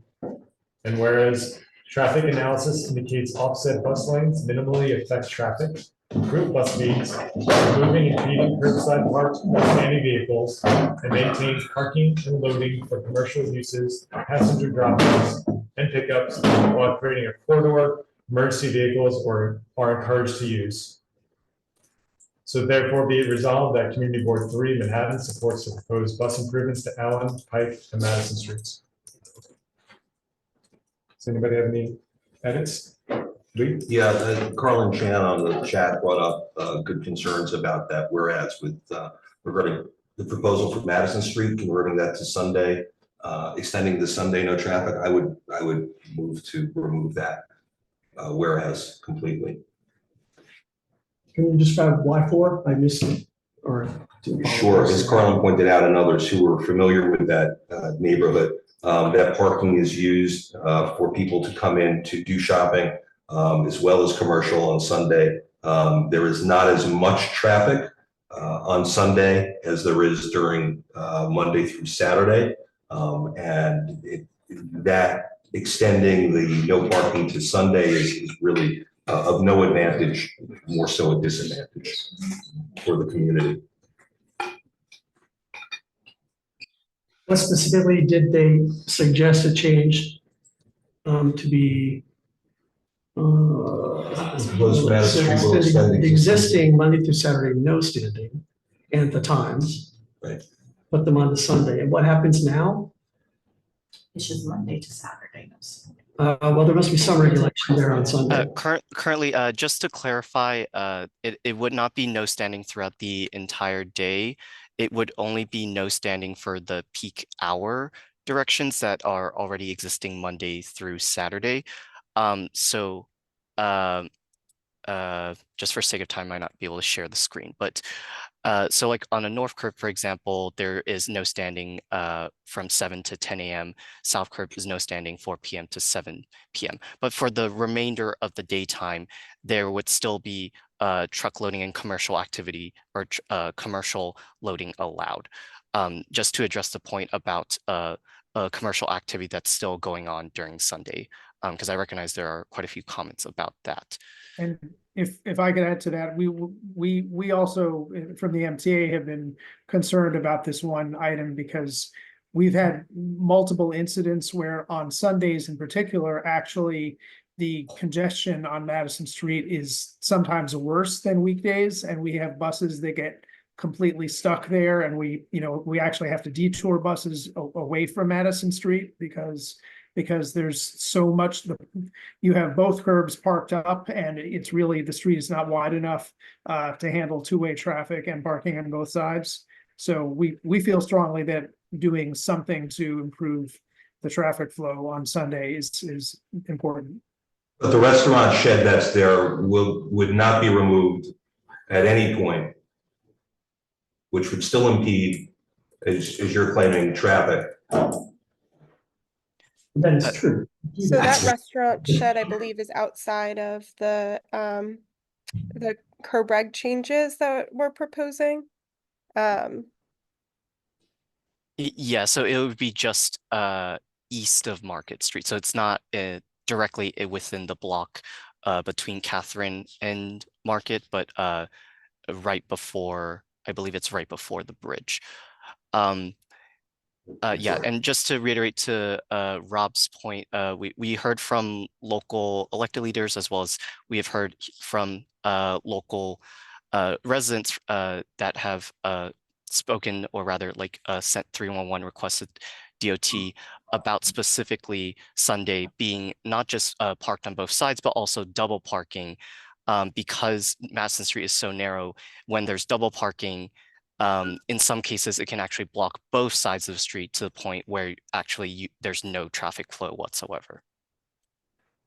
I would like to see us to keep their proposal to extend the hours of Sunday, but I would also like to see us describe it better in this paragraph. Because I'm still not clear on what happens outside of the rush hours. Is it, and which blocks? It's just not clear. It's not clear the way we wrote it. Got it. So you want to say what are the existing, is that outside of the no standing during the peak hours? I think we need to add in the peak hours, right? For the existing. We'll extend the existing times, and maybe in parentheses stick what those are. I know it's like, it's a 3-hour window on one side, on the north side in the mornings, and on the south side in the afternoons. But then what's the other regulation that is there? The rest of the day, it is X. It's truck loading. Truck loading. So it has nothing to do with shopping then, although there's a lot of double parking happening. Right. It is a problem on Sundays. I mean, it is a problem on Sundays. I think I am okay adding in some extra language. I think you acquiesced if we add in the language, just kind of clarifying Monday We through can start by adding Saturday. language so we know what we're talking about, Yeah. and then we can talk about whether to strike the whole paragraph again. Sounds good. So Monday to Saturday, no standing. So I think after that, Nancy, I think what we want to add is the regulations for the peak hours from, sorry, if DOT or MTA could tell us what those were. Yes, I'll put it in the chat as well, just so it's in the record. So for the north curb, there is no standing from 7 a.m. to 10 a.m., which is accommodating the southbound morning traffic. From 10 a.m. to 7 p.m., again, this is for the north curb, there's truck loading. And then for the south curb, there is truck loading from 7 a.m. to 4 p.m. And then again, for the south curb, from 4 p.m. to 7 p.m., there is no standing to accommodate the northbound evening traffic. It's a mix of regs in one 3-hour window in the morning and the same mix in the one 3-hour window in the afternoon. It was actually described on your presentation. Did you drop it in the chat where we could cut and paste it? Oh, yes, I just dropped it in the chat. That way it's, if that's easier to just It's see it possible. there. Yeah. And just to clarify again, that these are the existing regulations that exist on Monday through Saturday on these blocks. And so, you know, people who are used to driving in this area, the commercial loading in this area, it will just be extending that onto Sunday as well. So, you know, a lot of those patterns can remain the same. And what happens just like, so I'm just gonna, so thank you for putting the text in the chat. So let's just take, for instance, the South Curve, there's truck loading from 7 a.m. to 4 p.m. And from 4 p.m. to 7 p.m., there's no standing to accommodate northbound evening traffic. What happens between 7 p.m. and 7 a.m.? So there, without like these specific,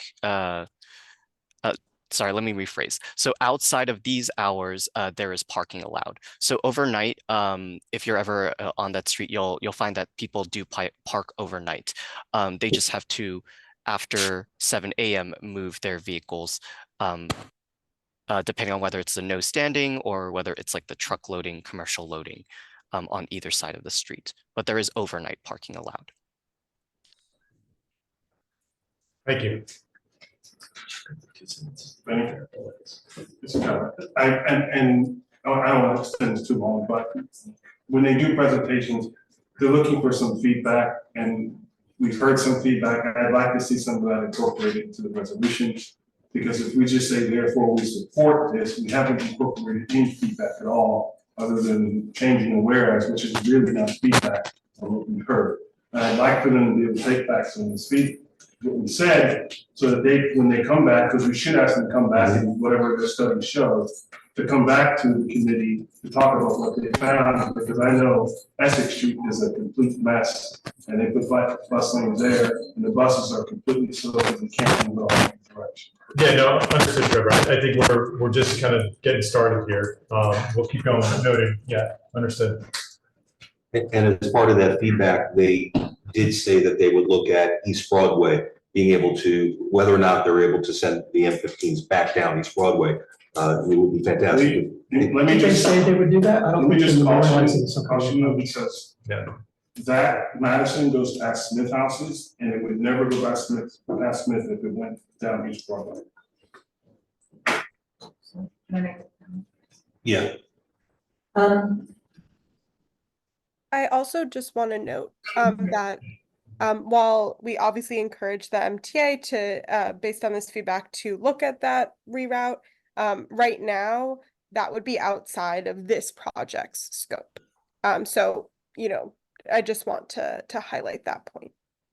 My comment was that I think it would be necessary to put that specific change on the agenda, because I think a lot of people that live there might want to come give input. Okay, that actually makes some sense. Thank you, Susan. Yeah, that kind of keeps this a little cleaner. I think that makes sense. The first time I was just like, what it says.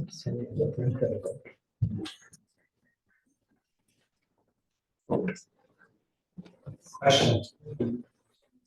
Sorry, we're just in the committee right now, just speaking. Sorry, thank you. Okay, any other revisions that we want to look at here? Okay, I think we're good. All right, so next topic, thank you. Thank you, MTA. Oh, yes, we need to vote, thank you. Okay, so we want to just go down, we'll just do a show of hands, who is for this resolution? Looks like we're unanimous there.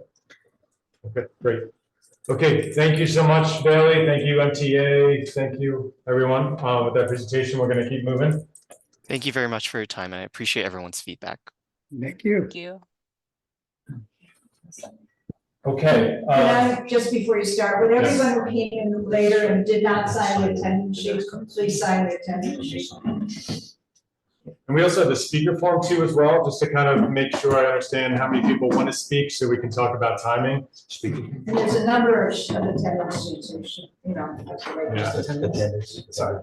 And the speaker forms over there. So attendance, if you came in late, there's attendance forms to fill out. Speaker forms are on this side of the table. If you want to speak, please sign that, just so I understand how many people want to get up. Got a series of folks that want to speak on all these. Just a reminder, again, we're going to limit public speaking to 2 minutes. Well, first we'll have, after a presentation and discussion, our committee here is going to speak. We're going to open up to the board here in the room, board, whoever's attending hybrid. And then we'll open up to the public.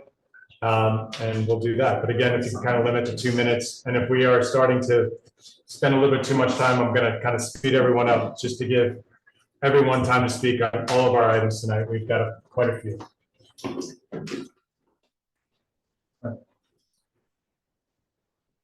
Okay, so the next item that we're going to do is the request from DOT to support for immediate short-term improvements to Park Row. And just for everyone's edification, this was an item that was on last month's agenda. We held a hybrid meeting for that to get input on it. DOT gave the presentation as part of the Chinatown Connections project that EBC is running. The DOT project itself is what they call a SIP project, which is it's a project that is like a short-term improvement. So kind of beautification, pedestrian improvements, stuff they can do in-house. So it's not the capital money that came through the grants, through the state grants. This is in-house DOT cash that they have on hands, crews that they have on hands. They're going to pour some concrete, make better connections, bring in an artist, that type of thing to just kind of beautify the area, clean up some of the parking. The presentation is on our website. It has been on our website. So everyone here who wants to speak to that, they could have seen that. It was videoed, and again, we had a hybrid to get everyone's input then. So what I'm going to do, because we didn't have time to actually do what we just did for the last one, of actually putting together a resolution that our full board, that this committee could vote on, as well as the full board. I'm going to read our draft resolution. We are then going to just discuss it here as a committee first, what did that draft resolution looks like, and then we'll open it up to the public here to also comment too. Again, limiting to 2 minutes. I've got speaker forms here. Again, if you want to speak on this, I've got some folks that want to. Just make sure you have that. We're going to stick to whoever signed up, those who get to speak. And then anybody who wants to speak on this that is joining us online, you can raise your hand. We'll bring you in so you can speak as well. And then we'll go back and forth, folks here, folks online, that type of thing, just to give everyone time. So I'm going to read it first, and I'm sorry, I'm going to bring it up on my screen just because it's bigger. Oh.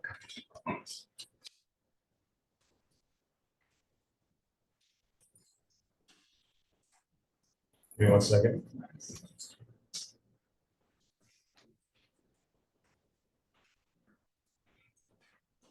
All right. So our motion that's before us is support for Department of Transportation Park Row Street Improvement Project. Support to the, and then the first whereas is Park Row is a vital connection between Lower Manhattan, South Street Seaport, the Brooklyn Bridge, Chinatown, Little Italy, and the Lower East Side for buses, pedestrians, cyclists, and emergency vehicles. And whereas after the 9/11 attacks, the city closed Park Road to most vehicle, pedestrian, and bike traffic and did not reopen Park Road to bus traffic until 2005 and to pedestrians and cyclists until 2018.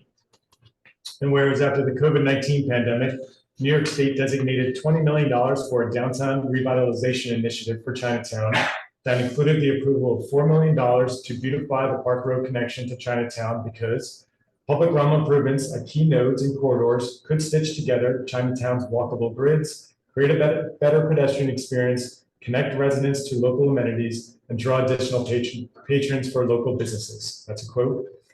Including the drawing, spending from the million annual Brooklyn Bridge visitors who currently face an uninviting public realm and around the bridge and Park Row limits pedestrian visitation.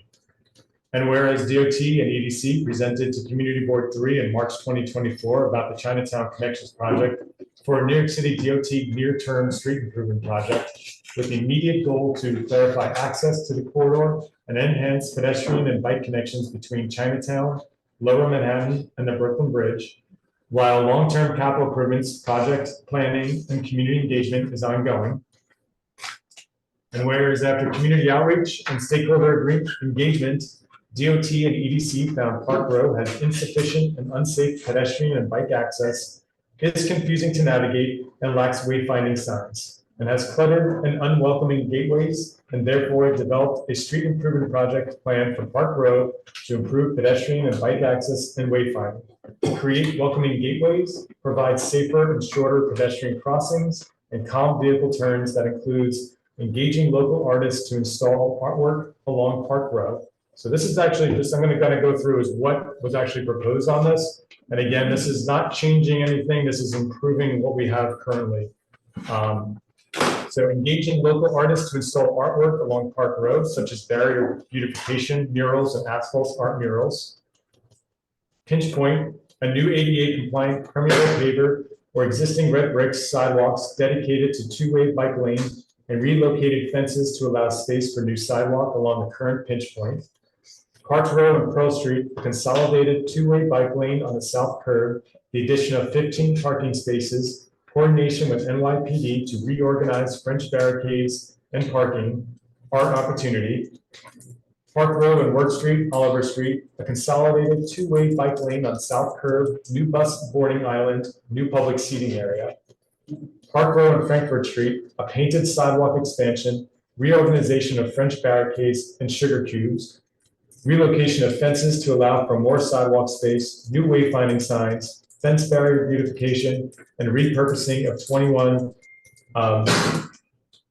AVO parking spaces, which, yeah, we should just write that out. Frankfurt Street and Rose Street, new northwestbound protected bike lane on Frankfurt Street, upgrade southeastbound bike lane to be protected, reorganize French barricades and Jersey barriers, remove fences on Rose Street, repurpose 7 authorized vehicle only parking spaces, art opportunity, Rose Street and Avenue of the Finest, painted curb extensions, new wayfinding signs, art opportunity, Pearl Street and Avenue of the Finest, permeable pavers, or existing red bricks for the curb extensions, pedestrian island, replace Jersey barriers with security planters, Pearl Street and St. James Place, painted curb extensions, DOT art opportunity, Madison Street and St. James Place, painted curb extensions, signal timing improvement, which is a leading pedestrian interval, DOT art opportunity. And we'll go for, therefore be it resolved, Community Board 3 supports a Department of Transportation street improvement project for Park Row, which will beautify and result in a safer pedestrian and cyclist experience, changes that are in line with the board's district needs with the following modifications. The addition of physical barriers such as planters, trees, seating, instead of concrete Jersey barriers or bollards, and clear signage at painted curb extensions. Work with NYPD to replace as many Jersey barriers along Park Road between Worth and Frankfurt Streets as possible with more inviting physical barriers such as planters and or trees.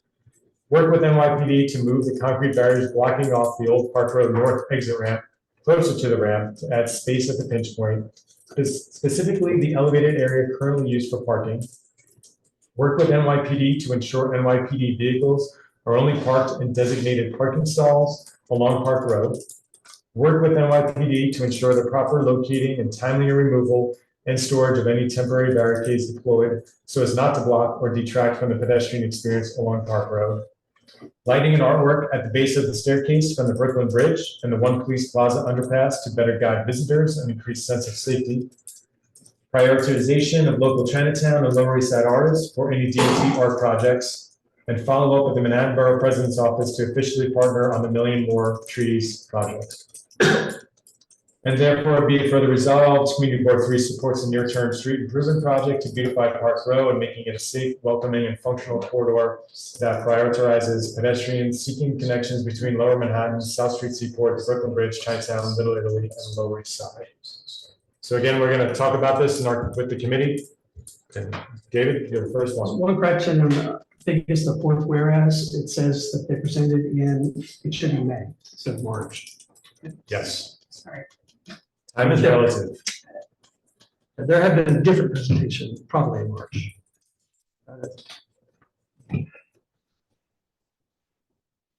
Anybody else have any comments right now? All right, any board members want to speak here online about this?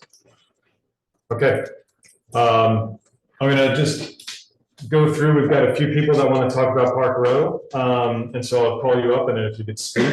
Again, we're gonna keep you to a time limit. I think we've got time cards. Someone can actually help. And so again, I want to just emphasize too, speak your mind, what you want to talk about. But again, I want to just say that this project was for a small project to beautify that area.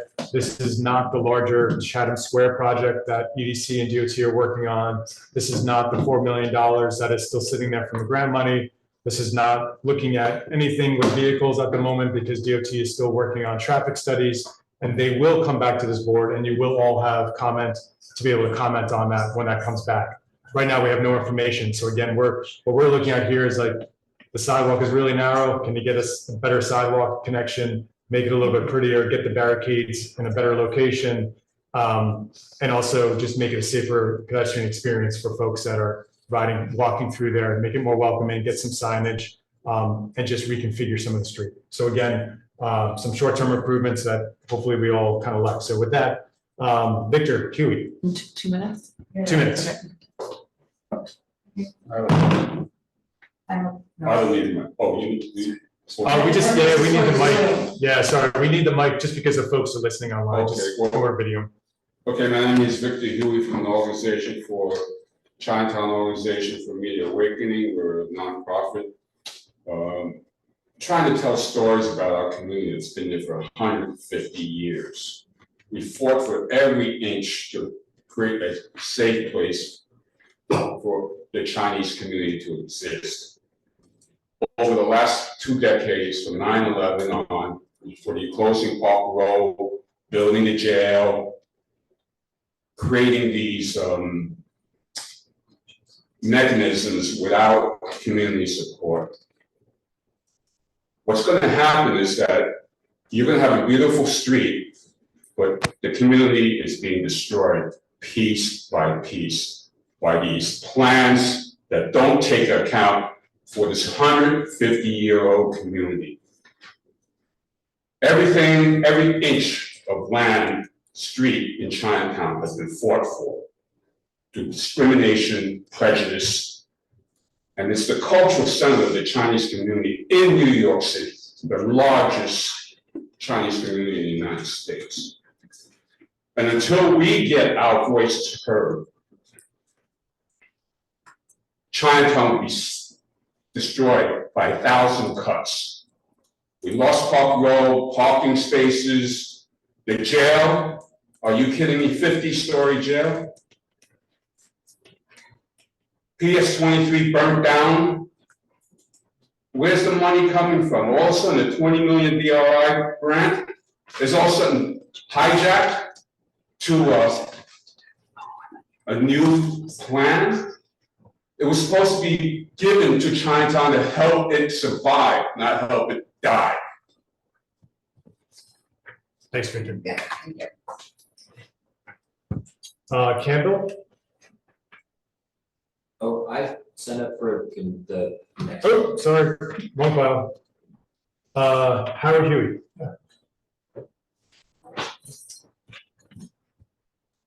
Hi, I want to talk about the Park Row, the Ward Street, Oliver Street, the consolidate two-way bike lanes on South Third and new bus boarding island, new public seating area. The bus boarding island being proposed at Worth and Oliver Street will take up one of the 2 northbound lanes on Park Row. When the bus stops to pick up passengers, then it will take up the other lane and effectively block all northbound traffic. If Park Row were to open, this would not be a viable solution. You might say that Park Row reopens, you can change the path, but then this would be a waste of scarce funding, and the money can and should be better utilized at a project. However, my main objection and the most to this bus island is that it's currently unsafe. Many of our seniors use the stop and have to cross a 2-lane bike lane. And that would be unsafe, and they would have to get onto this bus island. They would have to navigate curb cuts that must be installed. And they will be looking at the curb cuts, not the bike traffic, when they go down these curb cuts. God bless our seniors because they think they are super persons and they will invariably load these walkers with groceries so they can make soup for their sons and daughters. So making it even more difficult to cross. So I would say safety of our seniors, not to mention all the bus riders, is paramount for this consideration. Don't put in this bus island. Thanks, Howard. Gonna go to Ginny Chin. Okay. Thank you. I'm Jeannie Chen. Beautification is good, but it's merely the center of the true cause of our problems on Park Road. Today in 2024, we are thrust into the same dilemma we faced in 2008, 2009, when the banking collapse started and DOT wanted to help One Police Plaza dig up Chatham Square and Park Road in a 2-step process, exactly like today, when Chatham Square at that time had just been reconstructed 10 years earlier. Again, 1PP wants to create a maze in front of Park Road to further disconnect, harden, and isolate our community's access to the larger community. This proposed Park Road, Chatham Square reconfiguration increases traffic congestion, pollution, severely impacts our emergency service access routes, and hammers our local economy. We are opposed to DOT helping 1PP create 15 new parking spots on Park Road under the guise of protecting the bike lanes. Remember, the only ones using these streets are the NYPD and public buses. Who is protecting who when bomb sniffing dogs are directly under our residents' windows instead of at the proposed 15 parking spots on Park Road that we have repeatedly asked for? Chinatown lost a 400-car municipal garage to 1PP when they already had a 200-car garage, helping DOT give the NYPD 15 more parking spots when they have invaded our entire neighborhood. Hell no, this may be the straw that breaks our backs. Thank you. We're gonna just, gonna promote Sam Zimmerman, who is online. I'm gonna let him speak. Thank you.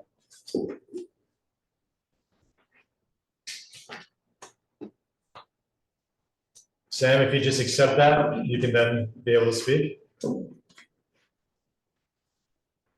Hi, Sam. Why don't you go unmute yourself? Hi, can you hear me? You can, thank you. Great, thanks. Hi, my name's Sam. I'm a resident of the Lower East Side.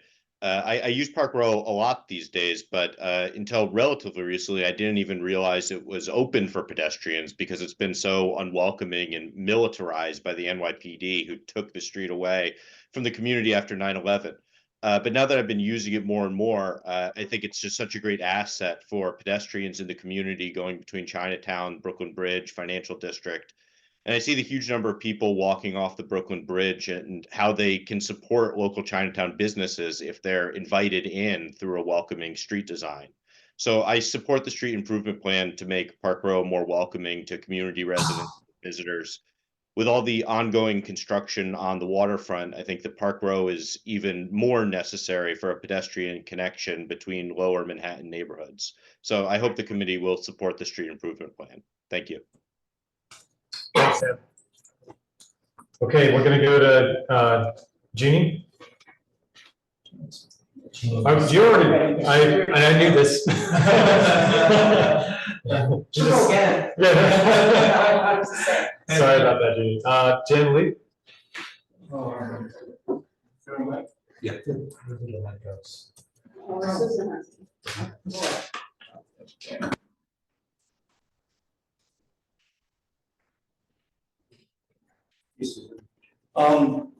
First of all, I want to compliment Community Board 3 once again, because the Transportation Committee in 2006 has laid out so many of the things that we're still talking about today.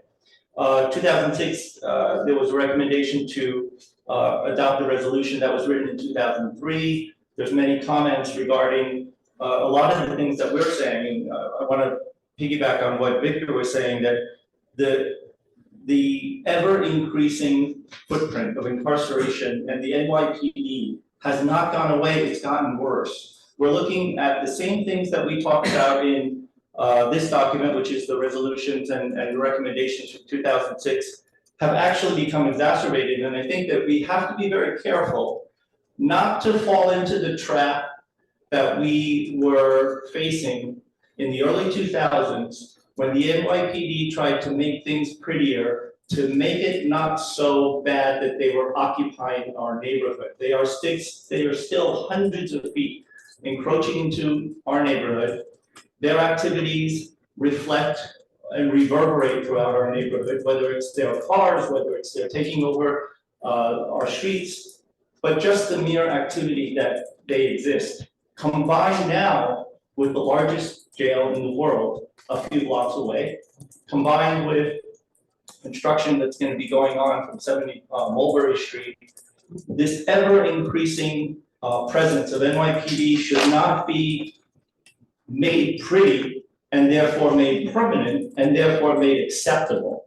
We are still very much against their occupation and their ever increasing presence. So please don't be fooled that planters and art that's temporary is something that should be codified into our sanctioning their existence. We don't believe that they should really be here. And many of our issues about transportation and access will go away if they reduce their footprint. So we still remain steadfast in that. Thank you for your comments. Anna Goldstein?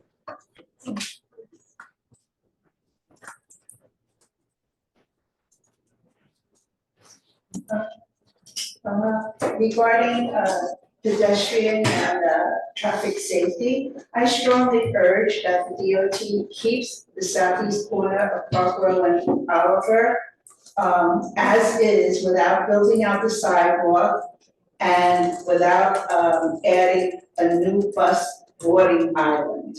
The proposal shows that there's a two-way bike lane to get to the bus island, putting people in danger because they're crossing the bike lanes in order to get to the bus island. There's curbs that they have to step down to and up to, and people who are handicapped will have difficulty navigating it. And it narrows down the Park Road northbound lane to only traffic to only one lane, which will prevent the opening of Park Road fully in the future. So this proposal is more of a permanent thing as opposed to a cosmetic thing that is temporary. So, thank you. Thank you. Thank you for your comments. Patty? Here. Hi. Thank you. When I'm listening to this board speak, I think the chair keeps mentioning time, that we have such limited time here.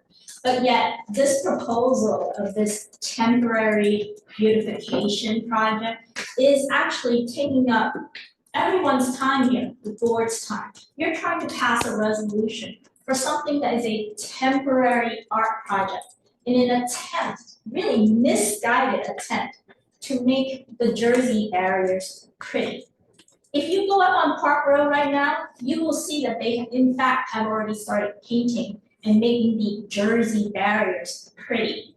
It is not pretty, it's already peeling. The true question that you all should be reviewing right now is, why aren't we removing all the Jersey barriers? What exactly is the purpose that they serve? They serve no purpose whatsoever because they're on Park Road where the only traffic is what? Police cars and the buses. Are they saying that they're afraid the police cars are gonna hit the buses or vice versa? That's nonsensical, right? Because there's really not any traffic. So the true question here and the true piece of your resolution should be, Let's remove all of these disgusting, bloody, ugly Jersey barriers. Thank you for your time. I'm not gonna waste it on these people. Thanks for your comments. Triple Edwards?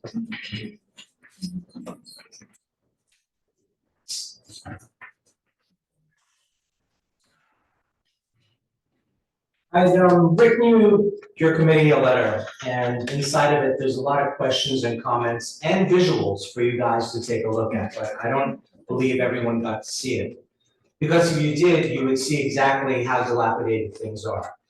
And what DOT is proposing is this immediate, short-term proposals. And we're saying, what's the rush here? I'm asking you guys to slow down, because you're not considering that even outside of Park Road, which we love the idea of beautifying, outside of it, we're not even discussing those things.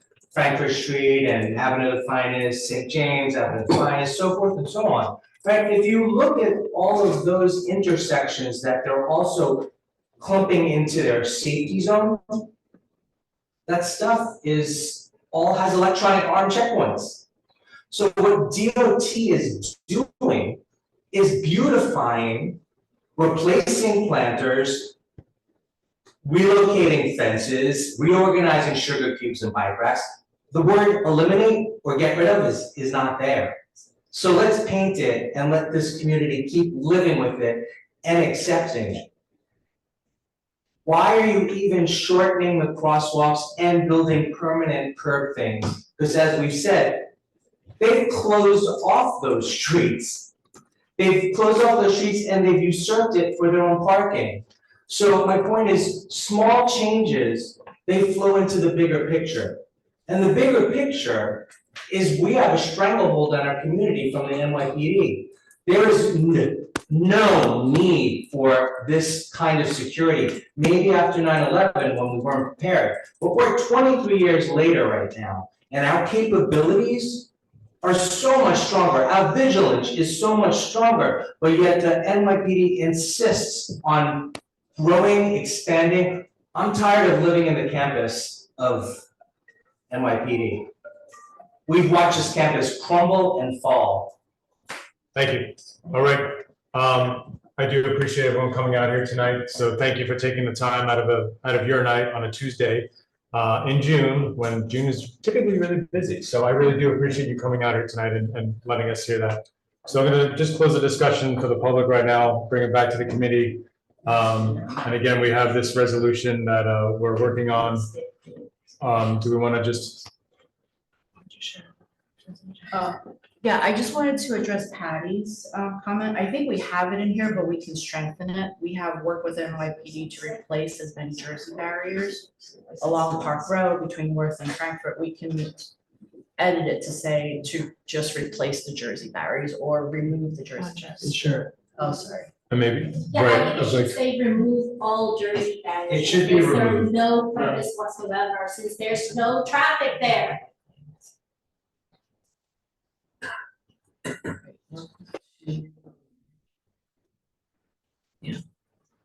Yeah, because counterterrorism actually said that it's only there for storage because they didn't have anywhere else to put it. So yeah. Sorry, I know. Yeah, no, the middle ones, yeah. Really precise. So which one are we looking at here? I'm sorry, can you make it bigger? Oh, sorry. I should have brought my glasses. So here. As many unnecessary to replace. I'm trying to remove. Yeah, Remove remove. all Jersey barriers. Because otherwise they're gonna start painting them. French barracks. There are a number of them, though, that do line the bike lane and perhaps organized No, bike they do not. pedestrian. There are not. They don't serve any purpose. They serve You no really don't? purpose. Yeah. No. If you walk up Park Road, you will see they serve zero purpose. I think it's the camouflage that those islands that crumbled underneath. Yeah. David, All right, David, you guys, want I just gotta we gotta, Sure. I understand, I really appreciate everyone's input here. We're just gonna keep it going here. Yeah, I think it's like removing all Jersey barriers. I mean, and if There's Jersey a whole barriers bunch must of them stay. right there at the pinch point, which I had Yeah. recalled. Yeah. And they, So- And they're painted, as you There's see, painted, as you walk right, yeah, down, looking at the old and they're presentation. crumbling, and they look awful. They're gonna move that, that's the pinch point. Well, anyway, they probably don't serve much of a purpose. I would have no trouble with it. That's. Did you guys know that DOT said that their plan for upkeep of the painting of these things is, they Can we said it focus could be now on regulated? this? Sorry, yeah, sorry. It's like, I really appreciate you all coming out, but like, this is how now it's our time to just kind of do this, okay? Thank you. Yeah, did we? Okay, all the Jersey barriers along that, and they said as possible, since these are unnecessary. Yeah. So remove them. Get rid of as many unnecessary if you wanted to do with track changes or something, but we're all on board with it. Moving all Jersey barriers along Park Road between Worth Street and Frankfurt Streets. Comma, as they are unnecessary. I believe they are. I mean, those are the ones I recall, as I do like on it. There is a bus lane there. It does. I mean, we could say Okay. like, move all I necessary. agree. I do think that they are necessary because I see them there and I know that there are buses just the other side and it's narrow. Yeah. To remove as many Jersey barriers, go back to the previous language, I would say, and then say, can undo maybe Control Z a few times. You have that. Oops. Right.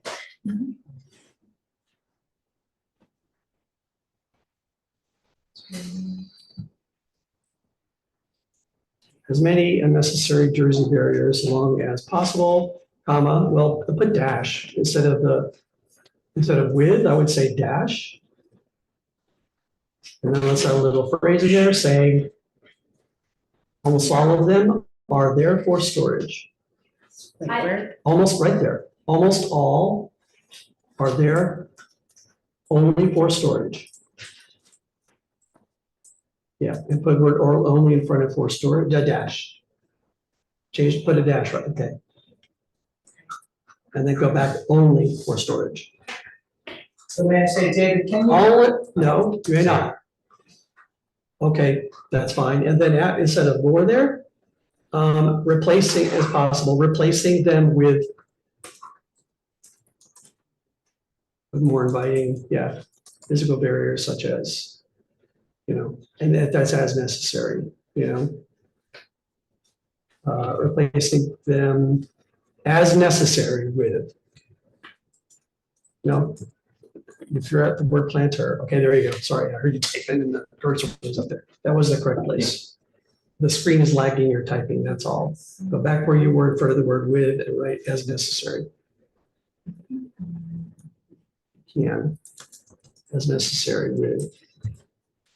Okay, working.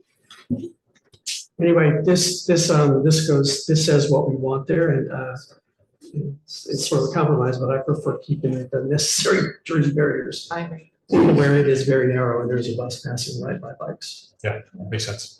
How can, Is that actually CB3? Oh my It says gosh. Frankfurt and. No, it's the Pearl Street is the demarcating line. Pearl, it is the No, north side but of what we're Pearl. saying, they move the barriers between Frankfurt and Worth is. Don't we go down to the Frankfurt bridge, and Worth is the whole thing. Pardon? Frankfurt and Worth is the whole thing, basically. the boundary? Like, it's that. part But is of that, it- is that CB3? Part of it is, What? most of it is. Well, where does CB3 Boundary's land? right behind. Yeah, we have a map Frankfurt? Or do you have any Just refinements? wanna be careful. I think we're down on Frankfurt is the boundary, but I'm not sure. Is Frankfurt the boundary? The Frankfurt's the boundary. Well, here. Where's Frankfurt? It seems to be the bridge. So it's below the bridge. Well, this It's is right our boundary. Smack in the middle of between the two. So what we're discussing is in CB3. Yes. Yeah, that right. Good. Because we're not supposed to comment about anything outside. Well, David, I respectfully just want to also point out, there's also the bike racks that are in abundance, as you walk by, you see all the bike racks on them. Really greatly appreciate your comments, but really, please, So not just Jersey. How do we address the concern that was brought up by two or three folks about the two-way bike lane? That would be what, at Oliver and Worth? That is right smack, that seniors and other folks have to cross over in order to get to.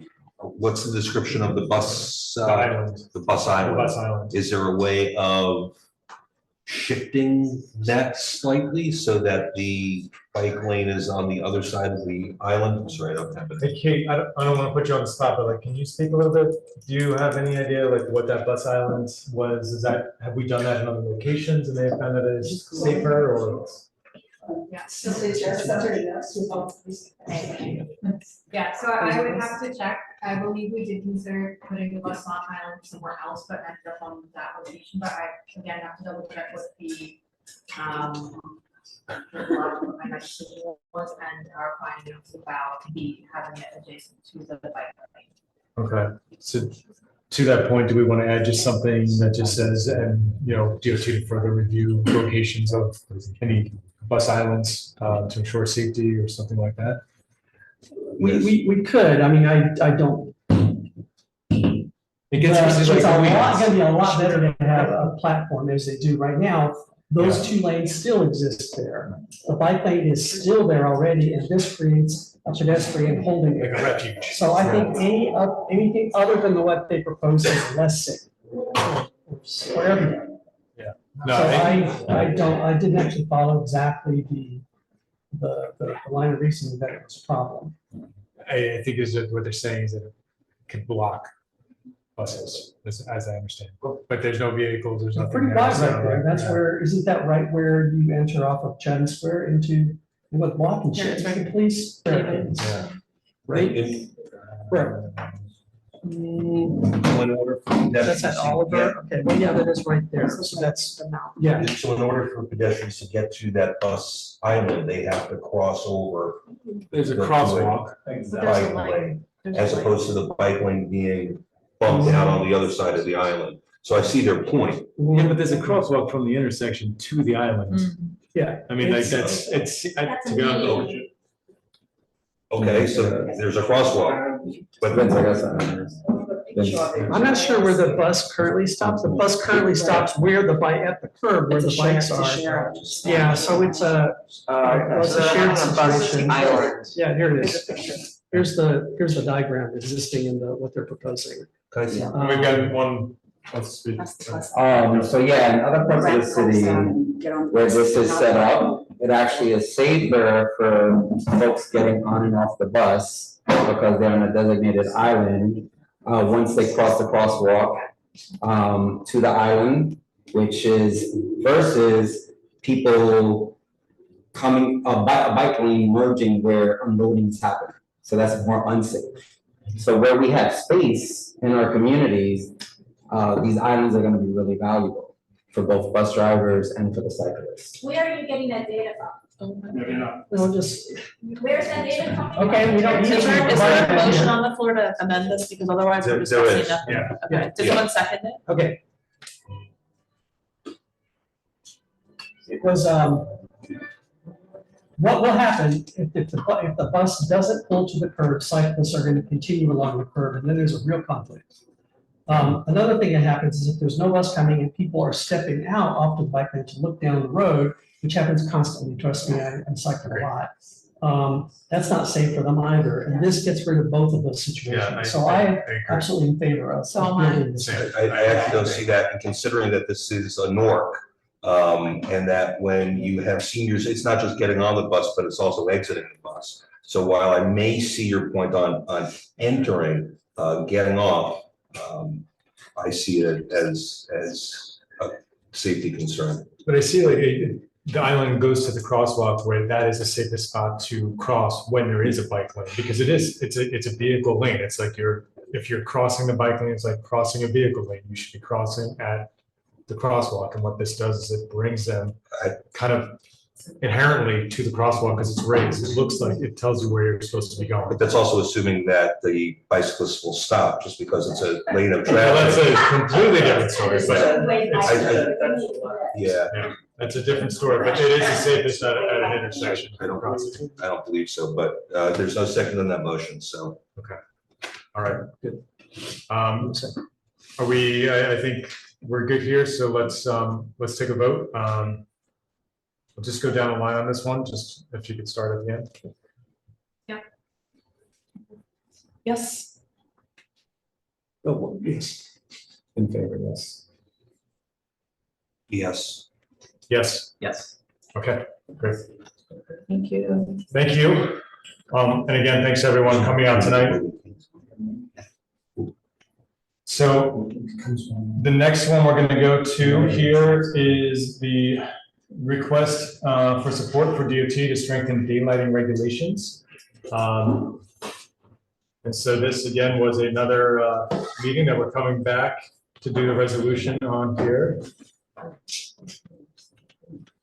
And so what I'll do is I'm going to read the resolution. And then we'll go from there. All right, motion is Community Board 3, request DOT rulemaking for markings designated walking area. Whereas Community Board 3 passed a resolution in April 2024 asking the City Department of Transportation to follow New York State law without an exemption for New York City and install curb extensions or daylighting at all intersections, starting with intersections with a 1-block radius of any school, senior center, or facility for the disabled, and those intersections not signalized. If a curb extension is not installed, the daylight spot should be hardened with something to prevent illegal parking, such as a bike rack, containerized trash, planters, or boulders, as well as clearly defined signage. These extensions should be used to strengthen social and transportation networks by creating green spaces, places to gather, and spaces that support bike or bus transportation. And whereas in the places where DOT has added daylighting in Community District 3, it has done so by designating the daylit area with paintable double white lines and painted typically without any physical barriers or signage to deter vehicles from parking within the daylit areas. And whereas NYPD in one precinct has been issuing tickets, but this has not been successful in deterring parking in the daylighted locations. And whereas DOT has not updated rulemaking, New York City traffic rules 4-01, 4-04, 4-07C, and 4-08E to provide a clear definition of the term markings designated walking area and to define intended and prohibited activities within a markings designated walking area, meaning that daylighted areas only marked by double white lines currently are not illegal for vehicles to cross and park, stand, or stop within. Whereas the lack of rulemaking makes it difficult to have NYPD uniform enforcement for vehicles that cross the double white lines and park, stand, stop within the daylit areas. And therefore be resolved, Manhattan Community Board 3 asks DOT to expediently engage in rulemaking to update the New York City traffic rules sections 401, 4-04, 4-07C, and 4-08E to provide a clear definition of term markings designated walking area and to define intended and prohibited activities within a markings designated walking area.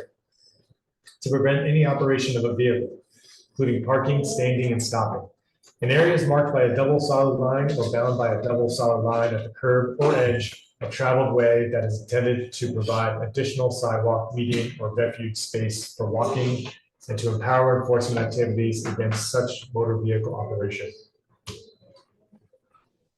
So it's a mouthful, all of it. But it really is, I mean, the quite simple thing here is that we're saying is that their DOT is implementing all these markings around the city. We passed a resolution just recently to do daylighting in these areas that we find they should be doing for safety for certain reasons. And right now, cars can just park there and PD technically doesn't have a way to ticket them, is what we're thinking. So that's why we're rulemaking to occur to support DOT's mission and making the streets safer for pedestrians.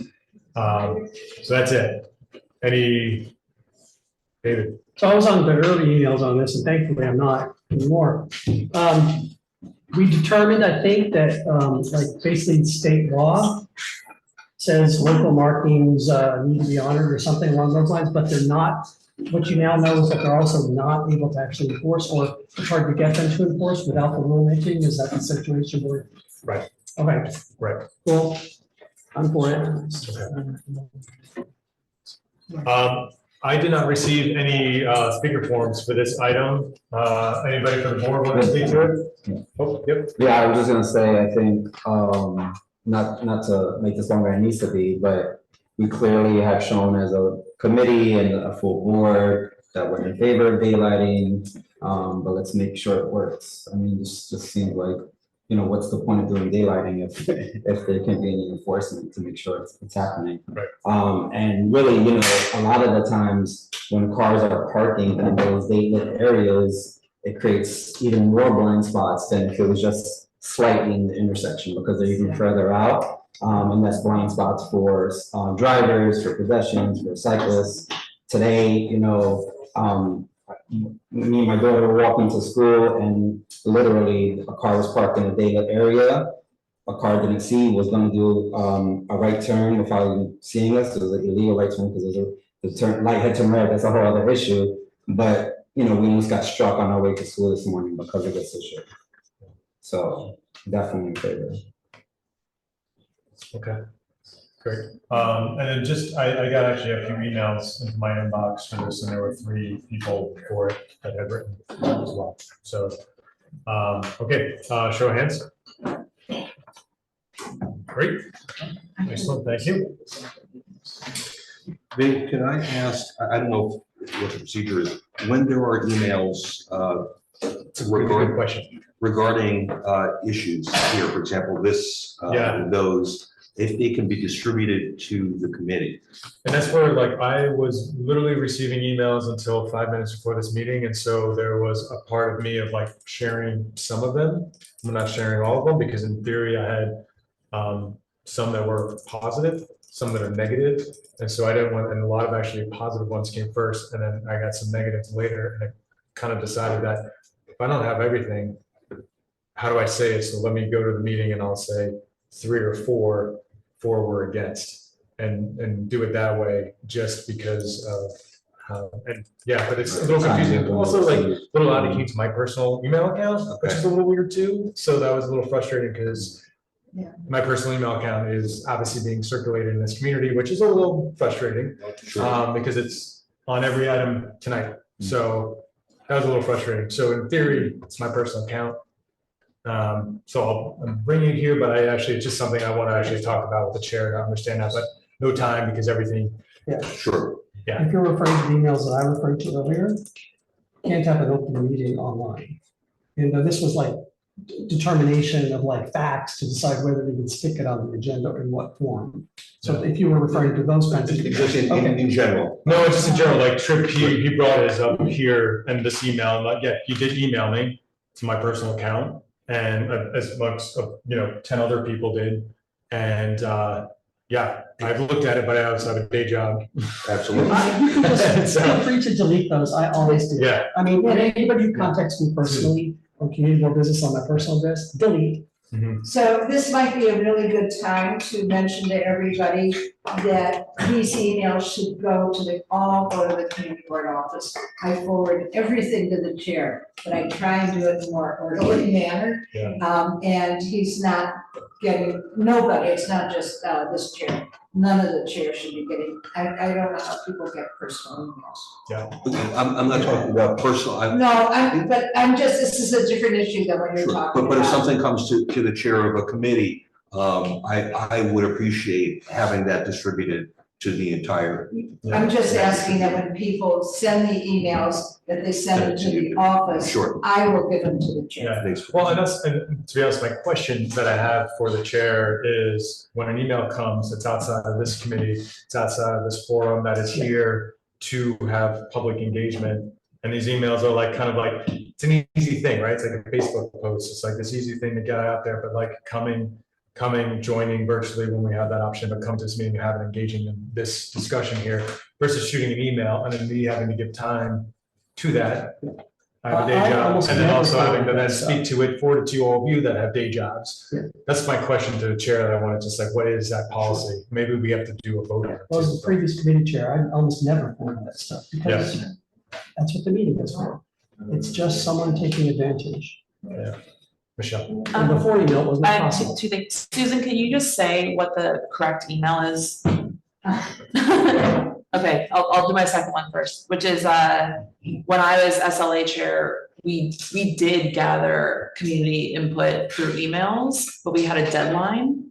We asked them to send it by like noon or whatever the day of the meeting for that reason, that it's very difficult to take that kind of incoming right until the end of the meeting, and so, sorry, right until the beginning of the meeting, so, I personally think that we should allow that kind of engagement because not everyone can sit here until 9 p.m. waiting for their item to come up. And that kind of engagement, even via email, is still important. A lot of people just can't sit here, and I think it's uninclusive, whatever the opposite, it's been a long day. Let me read the email, okay? Yeah. So our general email is MN03, 03, I'm sorry, 03, not 03. MN03@cb.nyc.gov. It's also on our website if you need it. Yeah, so just to fit, yeah, I think it's more inclusive if we do allow that kind of input. Maybe it makes sense to like do a Google form, so it goes into like a, you know, a collated spreadsheet. You know, I don't know, but I do think that allowing that kind of digital engagement is more inclusive. Not everyone can make it physically to the meeting, and most meetings are not hybrid. So what we did for SLA was I would count the number of for and against, and like if we had any constructive input, share that with the committee. Because a lot of it is just like, I'm for, I'm against, whatever, and I don't think we need to necessarily read every single one of those emails. But if it was like a resident who lived above the bar or whatever, and they said, if you could have the soundproofing added, you know, whatever it was, that was sort of how I handled it, just if that's helpful. And Yeah, no, that's super helpful, and I think we probably as a board probably should just have some policy in place, like, and that distribution, like, let's just say like, you know, to get in by noon. Yeah. I can't look at my email, I miss it, I come to this meeting and like, oh my God, you're all like, I've got 10. Right. Sorry, guys, like. And people get mad if you don't have, yes, totally agree. So I think if we want it, it's a good thing for you guys to discuss it exact and maybe try some sort of policy for it. And I say, nobody abides by that time. Well, but you can say, but you can. But if you stop it, then they get mad, Yeah, so. maybe, you know, maybe I try. should. Everyone wants to be heard. Let's get it close to 9. Yes, all right, that was fun, that was great. All right, next one up here is update district needs statement, budget priorities for fiscal year 25. Susan, you got the floor. I know this is Susan's favorite time of the year. I actually like this.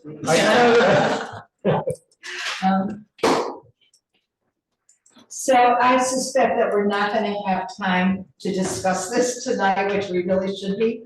So what I am going to do is, several years ago, May and I put together a what is district needs brief summary. So I'm gonna read parts of that and then ask, you know, make a few comments about the specific one. So what is a district needs statement? And we hopefully have a lot of new members online listening. Community boards start their participation in the budget process generally in May, when the mayor and the city council are finalizing the budget for the coming fiscal year, which starts July 1st. The community boards are now starting to work on the budget for the following year. So we're looking at district needs a year from this July 1st, which will be the district needs and budget priorities for fiscal year 26, which starts July 1st, 2025. So that's actually pretty difficult, you know, what we're doing. The first step in a district needs describes our community, geographic, demographic, socioeconomic, and these are the conditions that give rise to the needs. Examples may be number of seniors living in poverty, and we assess our needs with a focus on unmet needs or problems. It is not a policy statement, it is an assessment of unmet needs, and all information should be documented, and it's not a listing of every need in the community. The board several years ago voted on having the goal to be as much bulleted needs as possible, but you know, it's impossible to keep just to that format. Additionally, the district needs serves as a story of our district and is used by many. Examples are hospitals create their community needs assessment, and they always refer to our district needs statement. Grant makers or others awarding funding look at our district needs, which is pretty important. Each committee updates and finalizes its section at their respective meetings in July, so that September and October can be voted to budget priorities. The full board votes on the district needs statement and budget priorities in October and submits to city planning at the end of the October. Many of the statistics cannot be updated until July because we use the open data, which goes by fiscal year, which is July 1 to July 1. So by the July meeting, we will have those statistics updated. A lot of our other statistics, which are from the Furman report and things like that, have been updated. I didn't actually look at the transportation part until just before the meeting. And I see there actually are a number of areas where it's more than just, where we talk about numbers, even hate crimes and that kind of thing, where it does still need to be updated. The office will do that. And I know Vinny asked people to come with suggested changes, and I submitted to him a few sentences about the need for bike corrals in one area in particular, but in several locations in Community Board 3 as well as outside. We have a lot of delivery workers who are mostly underground workers with bikes that can't be accommodated anywhere. The residents are all asking for deliveries, so that gives rise to the need for the bikes, but the city has not provided infrastructure. So I suggested a few sentences to include that need. I would also suggest that with that, we put in charging stations for safety, public safety. And I think if there's any people are coming to the meeting with any other suggestions of areas that need to be updated, that we capture that at this meeting. Okay, thanks, Susan. Yeah, so like, so the district means it is an important step for us. It kind of does give the priorities. You know, we are the transportation, public safety, sanitation, and environment committee. So keeping that in mind too as well. Thanks, Nancy. So with that is, again, I kind of like Susan and I have had some conversations about bike parking generally in the neighborhood with all of the deliveries happening, blocking sidewalks, but also like where they're chained. Like I've been seeing them changed, actually. All of our nice new trees that we've been asking to get planted in this community district, and then we've got bikes now, you know, chained to them because there is no infrastructure to put these. So I fully support this initiative. I don't know if there's anything else. And again, being cognitive of the office's time too, as well as like when we start doing these, it's like they have to do research. And so kind of, I'm a little behind the eight ball asking you guys to add stuff, to be honest. So just keep that in mind too as well. But if anybody has anything, we can, let's talk about it. Michelle? Just the one thing is that I happened to run into the spokesperson for DSNY, and he told me that clean curbs actually is kind of like a phased out pilot. It's like not really a thing so much anymore. So we might want to, but there's, because you know they're doing this stuff in like CV9 where they're putting the like the ones in the parking spots. Containerized. Yeah, so like that's a pilot there. So maybe we want to like change our ask to be part of the, whatever the next pilot for that program is. I don't know if this has come across your desk. I'm the one who asked for clean curbs. You said maybe a few sentences. Yeah. Sure. To do that, that would be great. And I think you and I have talked about this like months ago. Remember we reached out to sanitation because I've gotten to Barcelona, everywhere in Europe, they have these, and it's like, wow, Yes. you put trash in a container and like, brilliant. Miracle. That it's not all over the sidewalks, and it's like, and then they come with a truck that it just like, and there's no like, seems, I don't know, kind of a little behind eight ball. So then this whole pilot starts with sanitation. I'm all excited. I reach out to Susan, and then we reach out to sanitation, and they're like, sorry, it's only a pilot there. No, I think I just come back from Belgium. Yeah. You like, it's like right at the same time, yeah. And we Going asked to them- Europe will really radicalize you about how we deal with things here. I don't know. We wanted them just to come and give us information on it. That's what we want. Yeah, and that's what we can implore. I I want the don't know how we community write it, but maybe to- we'll think about that. Yeah, so Michelle said she would send me some Great. language to update that. Okay. That would be really. Yeah, because Okay. I just think clean curbs is kind of like not a thing anymore, is my understanding, so. The other thing, I'm sorry, if I could just say, we also, and I mentioned in October, we'll be voting on budget priorities. The 12 Manhattan boards work together to put together questions when we meet with the agencies. We put the questions like, it could have been, if Michelle had brought this up, update us on the process of, the Clean Curb program. It can be, is funding in danger for a specific program? I think there have been a lot of the trash cans removed. Is that a funding issue? Ask questions like that. So in June, we have to submit, all the 12 boards have to put together our budget questions. You don't need to vote on those, they're simply fact-finding questions.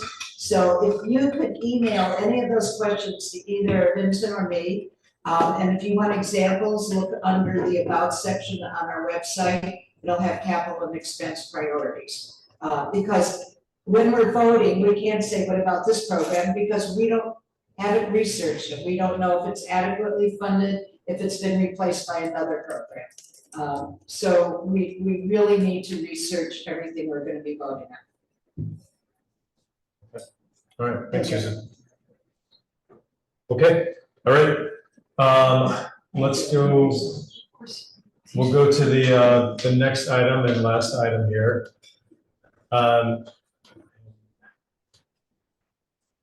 Okay, so give some background for everyone of just, what kind of like transpired and why this is here tonight again.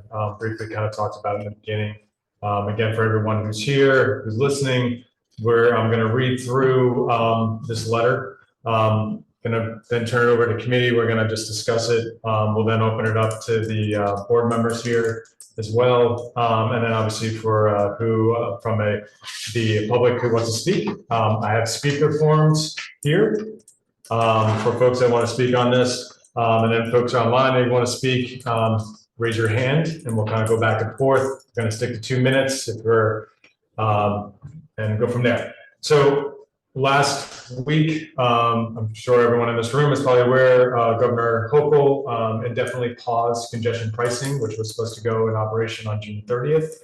On Friday evening, the community boards within the congestion zones, that's community boards 1, 2, 3, 4, 5, and 6, were all convened. I'll say like all out there, community board 5 is the one that kind of contacted everyone. So at a phone call on Friday, these are people with full-time jobs, right? Because we're all volunteering here. These are the chairs of the committees of 1 through 6, as well as the transportation committee chairs, and some other folks joined this meeting to discuss a letter writing campaign to Governor Hochul in support of congestion pricing and to reinstate it. Those community boards, we, as it was decided that it would be better than to have individual letters kind of go, see if we're able to come together and get a letter that is generalized enough that it gets the point across, but that all community boards can sign off on. And as you all know, and why we're here tonight, is that community boards we're not independent, right? We're listening to the public, we're listening to all of you here. Our committee, our board, they all have to vote for what this board would actually sign off on whatever this letter, or even if a letter leaves our office and goes to the governor. So that's what we're here to discuss. This letter is right now is what has been actually, what I'm going to read here in a moment, is what has actually already moved forward, and certain boards have already actually taken action on it. I am not aware of what action that was. It's really at committee levels right now. Susan, if you got information, yes. CB5 voted to, the exec committee voted to sign on to the letter as it is without any of our comments. Okay. CB1 is in July. Okay. CB1 is in July. I think. CV1 is, yeah, CV1 is actually July, so what, Wait, CV1 is what? They're not gonna vote. Voting in July, that's what I heard. yeah, And I didn't Ward 6 vote last night, I think it was 4-2 and 1 abstention. so I don't have any of that information, I don't know what is true, what is not, but regardless, at the end of the day, we're here because we are, Community Board 3. And that's what we're talking about here. There's a letter. We can choose to sign on to this letter without any edits. We could choose to go look at this letter, amend it, which we feel on this committee maybe speaks to whatever this committee is. And then obviously we're going to go on June 25th. This is going to go to the board, the full board, as a special meeting where again the public's going to be able to speak. The board then can actually look at, voting if what this committee produces here this evening makes some sense. I'm also speaking right now a little like, I'm not sure what this committee is going to do. We may not even be able to pass a letter tonight either. So that is another option as well. So I'm looking at three options here. Is that we are good with the letter as is.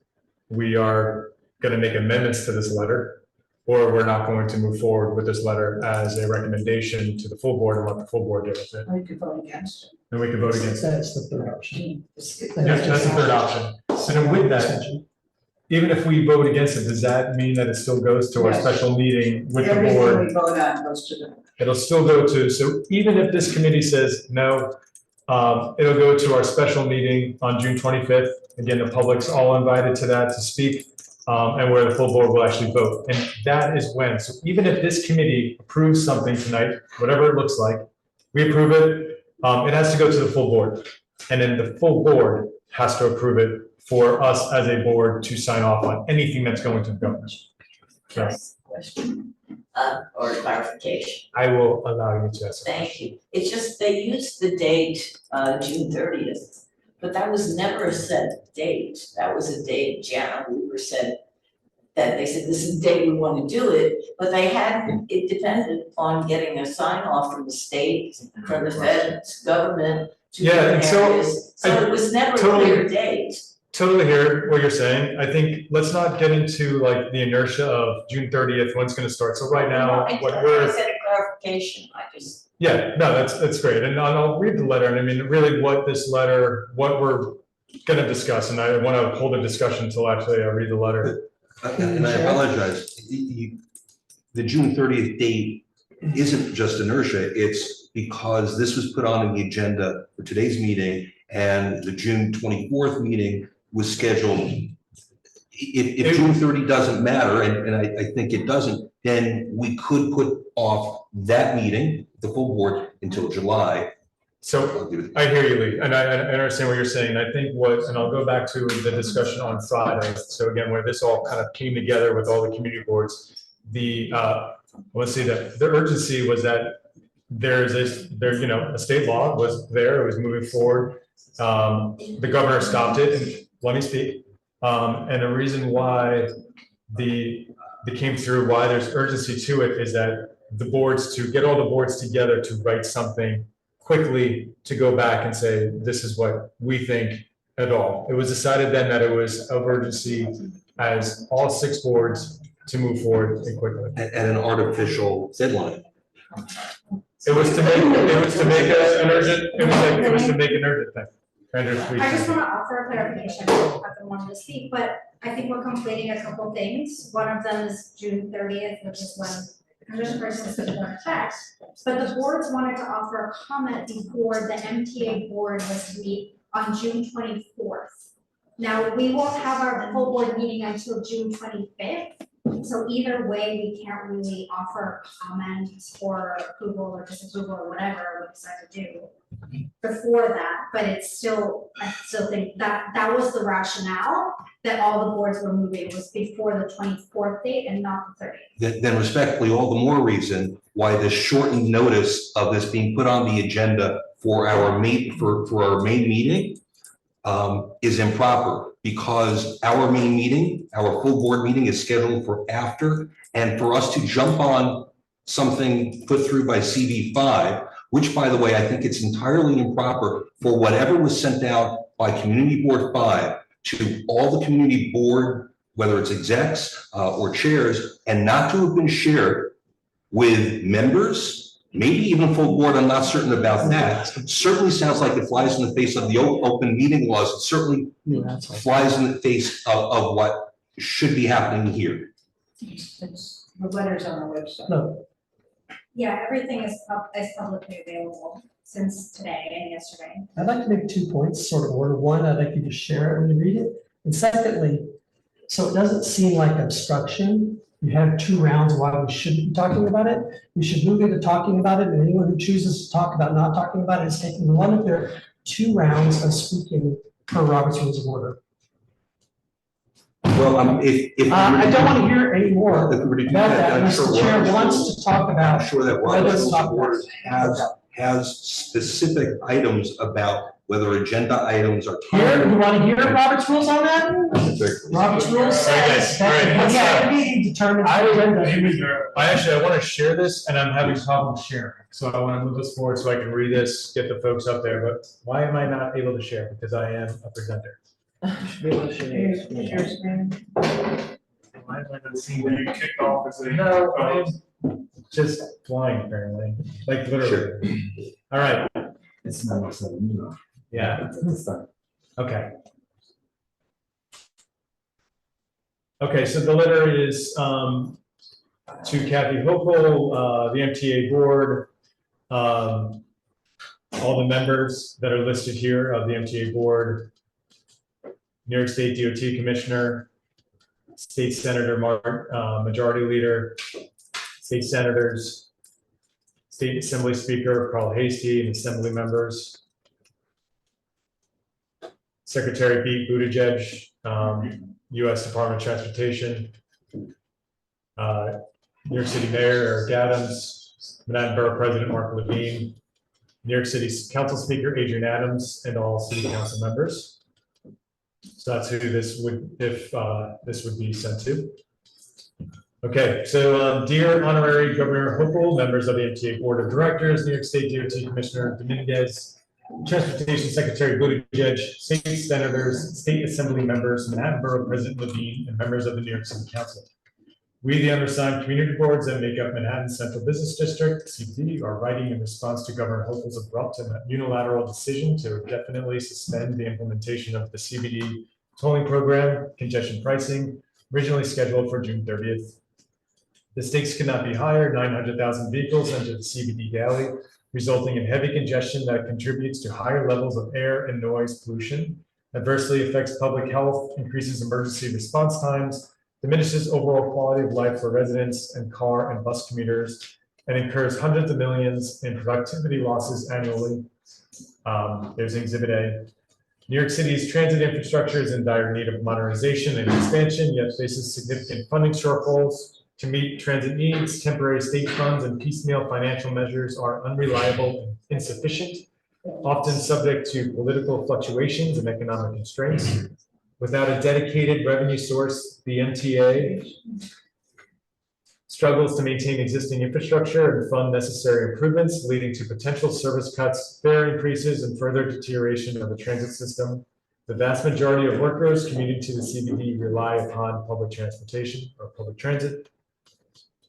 Congestion pricing is the culmination of decades of planning and legislative action dedicated to reducing the severe traffic congestion in Manhattan CBD, improving air quality, reducing CHG emissions, and securing a critical source of funding for the MTA. Previous experience with projects that have been put on hold, access to the region's cores, illustrate that such delays greatly exasperate the deteriorated conditions meant to be addressed, and that when these projects are eventually resumed, they're faced with much heavier damage and exorbitantly higher costs. Furthermore, the CBD tolling program is New York state law. A unilateral pause with no plan for its implementation or how to address the financial hole resulting from this decision is poor governance, undermines the rule of law, and diminishes the citizenry's confidence in the state and MTA's ability to manage critical infrastructure projects and serve as reliable stewards of public funds. Post-implementation, we fully expect that congestion pricing's performance will be closely monitored and the program refined to address any deficiencies or inequities that arise, such as potential impacts on communities. After years of planning, hundreds of millions in investments and commitments made to the vast majority of New Yorkers, commuters, and visitors who will benefit from this program, the decision to indefinitely suspend the program is unconscionable and must be immediately reversed. Towards that end, we emphatically, one, urge Governor Hochul to adhere to existing state law and rescind her recent decision to direct the MTA to indefinitely cease the implementation of congestion pricing and instead let it proceed.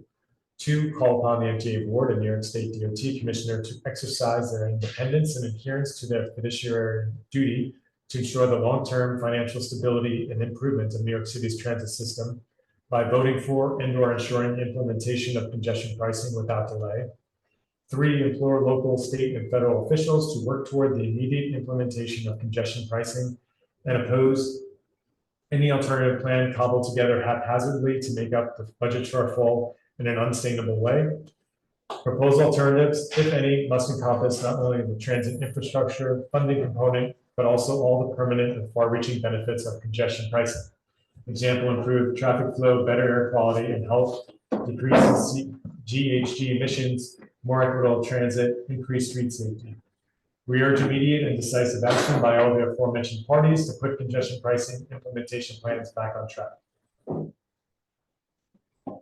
So there's a letter.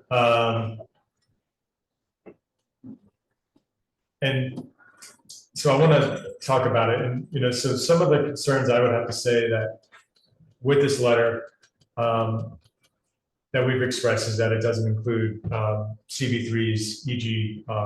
EJ communities along the FDR. We know because we passed a resolution in November, this board did, about imploring the MTA and our elected officials to actually do their mitigation, to provide mitigation for those communities along the FDR. Our board is unique in that way of other boards across Manhattan, that we do have a large EGA community and one that actually is going to be impacted by congestion pricing. Negatively. There was, and you know, and we would like to, we were working to get this letter amended to kind of include some of that language. It is one of those, it's rolling, right? There's a bus and we're trying to get on there. Yeah, literally bus. Maybe. The bus rolled and they didn't accept our language. No, well, I don't want to say they didn't accept our language. I mean, like, that's the way to say it. It's like, you know, you had certain, I'm not going to get into that because it's people that are for the language, that understood it, people against it, people that were coming for taking our language and then saying, no, this might be. No, I understand, but essentially they voted not to accept the language. There was no vote, because there's no voting. This is like, it's like, it's just. Exactly. CV5 exec. Yeah, CV5 exec, that they're, you know, they were the first ones moving through, right? Kind of going through. So at this point, we can, at this point, like, look at this letter and amend it to something that we think is good for our community here. I think, you know, that's, you know, we can sit here all night and talk about congestion pricing, I think, you know, and I'm trying to figure out how to keep us moving forward, because I think it's something that there is all these community boards in the congestion zone are taking this action. How does this community board want to be part of that? And is this where we say, we do want better capital programs for MTA. We want all the things of congestion pricing. We want, you know, what it says, you know, what we've been told, what it is, but we also want our community taken care of, and actually use this letter to do that as well, to just make sure that we're being held or heard separately. So that's my spiel. Michelle. Thank you, Vinny. So I just want to say that I do advocacy for a career, and it is very difficult to get everyone on 100% on board to anything, right? So like, this is like a massive group project. And the idea was for the letter to be broadly, you know, addressing the current situation that occurred last week. So not to relitigate any of the particular situations around congestion pricing. And I agree with Vinny that I think also like there was not a lot of time, right? As Vinny said, this started like on Friday morning, basically. And so I think it's very powerful if we as a board agree that we want to comment on this, to comment on it as a joint letter. I think that would be very powerful. It will get attention. It will, you know, come across as a united front. but I totally agree about the environmental justice areas and the mitigation, which is why we have a comprehensive resolution already addressing that. And I would make a suggestion that we, Community Board 3, as well, I should say, the community sign on to this letter as is, so that we can be part of the group effort, which will have more impact than if we do it alone. And also send the letter as is, but with an attachment of our resolution from November 2023 when we send it to the various people. That would be my compromise suggestion, because I think it's so important to be part of this broader movement and show a united front. But also we do, of course, have to comment specifically on CB3. That's just impossible to do though in like a massive sign-on letter when every one of these districts has like their own concerns, right? So like all of those concerns are not going to end up in a broader letter. So that would be my suggestion of what we recommend as a committee. Yeah, thank you. Anybody else on the committee want to speak? Are we debating now or are we clarifying how you run this? Yeah, David, you it's a know good that, question. you know that. So Yeah, parliamentary. that's not what that- So parliamentary. No, I just want to order me. Oh, I know. Should I go now? or should Yeah, I- because we haven't heard? Yeah, because I'd like to hear from the committee here first, and then go out to the board members that are attending. I just feel like this committee should speak first on it. So David? I think it's critically important that we do this. This is a stake through the heart of the MTA capital funding. I think Governor Hochul misunderstands what it means that she's supposed to execute the laws. I think she thinks she's supposed to kill them, which she tried to do with the cannabis regulations. She did that so badly, and this is terrible. That's my, Yeah. 2 cents. No, my first, It's not, the overall thing is not perfect. It can and should be changed. There's a whole paragraph about that, but if we don't get her to reverse this now, the MTA is dead. it's not good. New York public City policy. will die a slow death. That's my strong opinion, loosely held. Does anybody else on the committee want to comment on it? Because I think what we'll do is I think we'll listen from the committee, listen from the board members, and then maybe we'll take it back to committee and then looking at any, if we want to move forward just as is, and then have that discussion. I think that's how I want to handle this, kind of hear everyone, let everyone else hear, everyone speak, and then bring it back to this committee to kind of then discuss what we do with these things. So I would actually look forward to hearing other community members and board members. I have strongly held beliefs that I will share, but I prefer to do that after additional comment. Yes, please. I mean, I'm still kind of conflicted about the whole thing. Initially, I thought that, initially I was in agreement that it was being delayed, because I was mainly focusing on like Black and brown folks and low income folks until I saw that there were some exemptions and some like discounts that were happening. There's a lot of information that goes into this.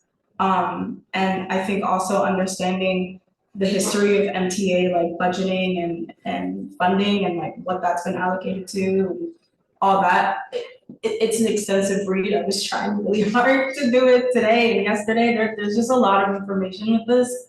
I think that with Hochul's decision, it kind of is like she's using her power to at a disadvantage, making such a sudden decision that could impact the MTA and this critical funding that it seems like they need. But I definitely agree with, I think, a point that maybe you made, David, about like having a drafted resolution, or having some sort of resolution to change some of the language or have some added points. I know I'm not giving you a concrete statement and I'm sorry. It's just, I'm still kind of wrapping my head around this whole thing. It's a lot of moving points. I'm not a driver. I know it's gonna affect me if I take Ubers and Lyft though. Yeah, there's just a lot. I probably should have stayed quiet. I'm sorry. No, I'm sorry. Nope, this is what we're supposed to hear. I mean, like, and then just for me, from when I heard it, I am a public transit user. I live in Lower East Side, I live on Essex Street, Delancey Street. I see the traffic in our neighborhood. I see the congestion in Midtown where I have an office. I see the congestion in the city.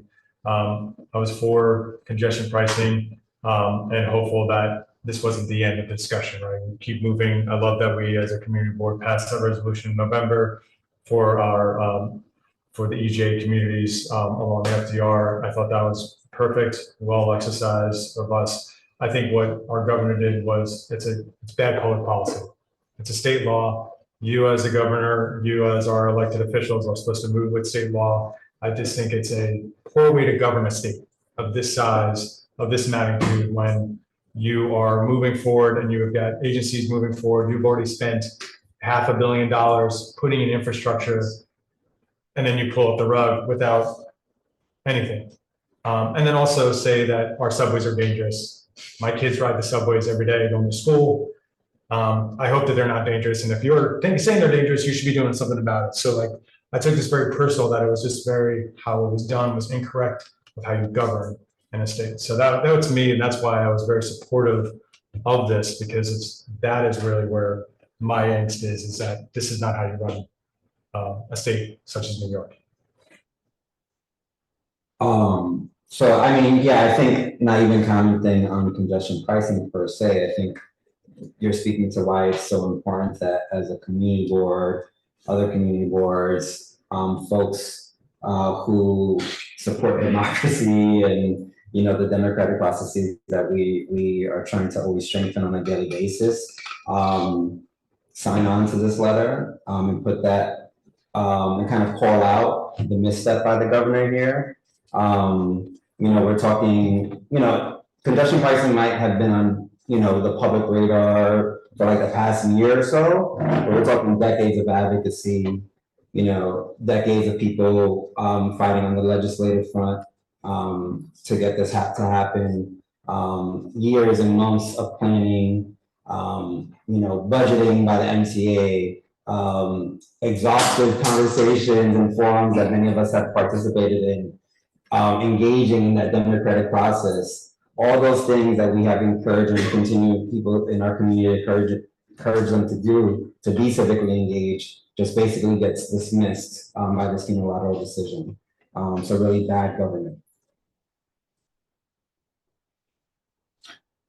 So when we discuss the democratic process, we're assuming that there was only one point of view here, and there weren't. You know, that letter foisted upon us by CB5 mentions, among other things, fiduciary duty. The MTA and the governor have a fiduciary duty to make sure that the funds that come into the MTA are not wasted. And so when there is no mention in that letter of the MTA losing $750 million last year alone through fare and toll evasion, that harms every one of us. When it doesn't mention $1.4 billion in overtime last year alone, that doesn't do us any service. When that letter says opaque, any alternative plan cobbled together, forget the haphazardly, well, the writer of that letter has a particular point of view, which does not do our community board, our environmental justice community justice. Rather, it harms everybody in this community. Jalen, you mentioned that you don't think you'd be negatively affected, and so many people feel that way if they don't have a car. It's not just if you take an Uber. The cost of everybody's goods and services will increase in this environmental justice area, and there is no mitigation for that. Whether or not, and the writers, the drafters of this resolution, whether they are Transalt, Open New York, or Open whatever, have, and Riders Alliance have their own point of view. And in many instances, you pointed it out, we have our own special needs in this community board, and they are not being met, cannot be met by signing on to this. And the fact that, again, whether you're for congestion pricing or against it, when you rely on statements, scare tactics of if this isn't overturned, if the governor's change of heart isn't overturned, mass transit, as we know it, will fail. The fact that the environmental impact report from the MTA's own study shows that there will be a negative impact to our environmental justice neighbors of an increase of 26% of increased pollution means we can't sign on to this. I appreciate the fact that we in, what was it, November, had a resolution, finally a resolution about congestion pricing. But to sign on to this and in support disenfranchises our community members, all of our community members. Okay, all right, thank you, thanks. Okay, so it is 9:26 and we blabbered a little bit. So let's open up to the board. I'm gonna ask you guys to stick to the 2-minute rule. Because I've got 15 chats, I've got 4 raised hands, 2 online, so we've got 4 people that know how to speak, so. Chats are not just saying things. I'm not, yeah, I'll let the 4 people who spoke, who want to speak. Let me spit out some facts, because what I've been listening to is opinions. And I'm gonna spit out some facts, living in an environmental justice community, living along the FDR. And I saw some people shake their head when they mentioned the increase in traffic and pollution, because they're not aware of the situation. In the environmental justice community in the Lower East Side, traffic will increase, pollution will increase. This letter is not for us. It's for another community that does not have an environmental justice community that's impacted. If you don't feel like environmental justice communities are important, then fine, vote the other way. This letter also says we support congestion pricing, but that's not the issue. I don't think we can have that discussion here at 9:30 at night, or even your discussion. There's really no rush, because the letter will get to where it needs to go at some point. I don't think we should rush this. This is an important discussion, and 65% of people who live in New York don't even want congestion pricing. So if you add that fact and say, we're gonna make a unilateral decision to sign onto a letter that does not address our community, other than that line that says potential benefits, which the MTA will not do, because they have not outlined one single penny for our neighborhood. Over $185 million to the Bronx, but not one penny to this neighborhood. And for those folks who spew out, oh, traffic and pollution will get less in the city, look at a map. The CBD area is a very small portion of New York City. The Bronx will not see less pollution, Brooklyn will not see less pollution, Queens will not, they will all see increases. Just a small, 7% of New York City, the interior core of the CBD will see less pollution and noise. In any of the recommendations that we gave for mitigations for the MTA were completely ignored. I was on the environmental justice community, they ignored every single suggestion that we made. We asked them to reduce the noise on the Manhattan Bridge, which they can do. There was an article in Documents, which I printed out, where they can do it, but they just choose not to because there hasn't been any swell to reduce noise. If you've been in Chinatown underneath the bridge, you understand that noise. If you thought of noise as smoke coming off the, I'm gonna ignore that. If you thought of noise as smoke coming off of the bridge, you would see it visually and say this is wrong. When we listen to noise, we don't think it's that big an issue. I mean, I'll end there, I heard the noise, but I have some other comments since I can go twice. Thanks, Trevor. Okay, yeah, I mean, I came forward and really pushed for a resolution in November. And I suggest people go back and look at that resolution about why we asked for additional mitigation, about why we said the congestion pricing plan that the MTA was pushing was not gonna help this community, it was gonna hurt this community. The people living by the FDR Drive, who are majority people of color, they are majority low income, there are a lot of NYCHA development, a lot of limited income housing, senior citizen housing. In fact, of the 8 census tracts from Brooklyn Bridge up to 10th Street, only one of them is not an environmental justice area. Why is it? It is always the poor, the elderly, the people of color who are the ones who get thrown in the trash heap. This is a disgrace. It was a disgrace before, it remains a disgrace. If we represent the people in this district, then we should speak for them. And the fact that this was thrown together very quickly because Ward 5, which had its own problems, and they want to talk about an area that's wealthy, that's doing well, and that will get a positive reaction from this, that's great. They should go back, as Trevor said, they ignored every mitigation we asked for. We got no mitigations, they didn't have any in the planning. The only mitigation they wanted was to have the U-turn on the FDR Drive, so that people couldn't go back down south on the FDR Drive. We owe the people in this district support. We have to speak out for them. We're on a community board because we're supposed to speak out for this district. If we don't speak out for them, if we let this happen, then we're not meeting our duty, and it would be a disgrace. And I want to speak out for my neighbors, my friends, and my community.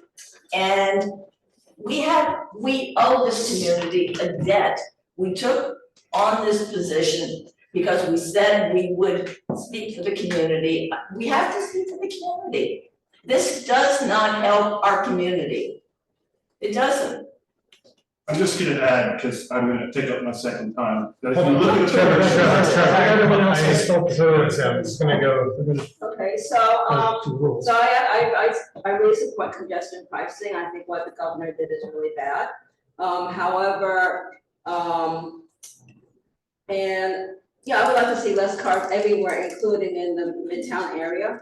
But this resolution, this letter, doesn't address what the pollution and what we're talking about in our environmental justice communities, particularly the NITRA projects along the river.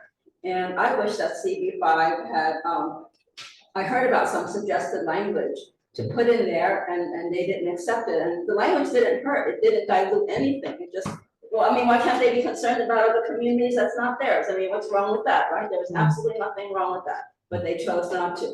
So the other thing I just wanted to remind you is what Andrea said. So I believe they want to be strategic. They want to go to this MTA board meeting on the 24th with this letter signed on by the community boards. Well, if we sign on to it, we will be signing on before the full board. So the full board will not have had the benefit of like voting to support. We won't be the letter. signing it. We can't do it. We can't, we won't. Okay, we're not signing, because I No. thought you said, somebody said we wanted to sign You on. can't, our full board falls after that, so we cannot be, what we can do is get added on at a later date, whatever. Okay, so if it's a later date, it means we have more time. We could start talking about it in June and then even vote in July, because right? I mean, we could, if we needed to, or we could vote in June.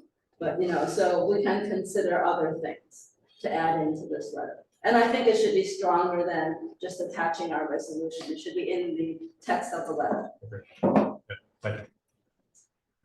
So I just want to offer a few overall global clarifications, and some recommendations of how to move forward. The first of all, I just want to preface what I say by saying that I think the status quo of our transit system as it is not beneficial to communities of color right now, right? So and I think that seems to be an overall consensus, right? So I think we can go moving from that, right? And the other thing is I just wanted to be known, I think I've shared this with a number of you, but for the public to know that I did make, and May alluded to this, I did make an appeal to the rest of my fellow board chairs and transportation chairs, that we as a part-time public service have a duty to repair the harms of environmental justice communities, right?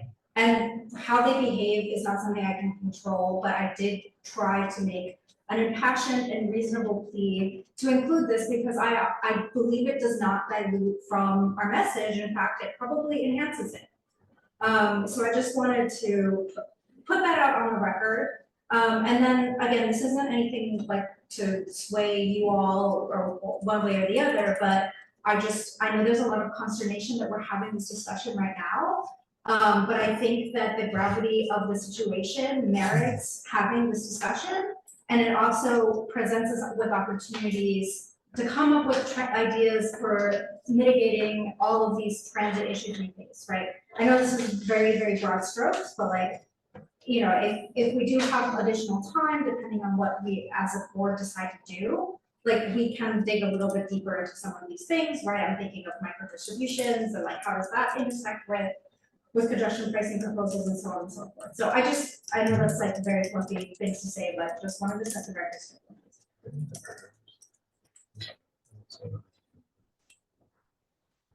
There's no board members online. I just want to make sure there weren't any board members online too. So our board, as was mentioned, is unique. We have the highest income diversity of the 59 boards of the city.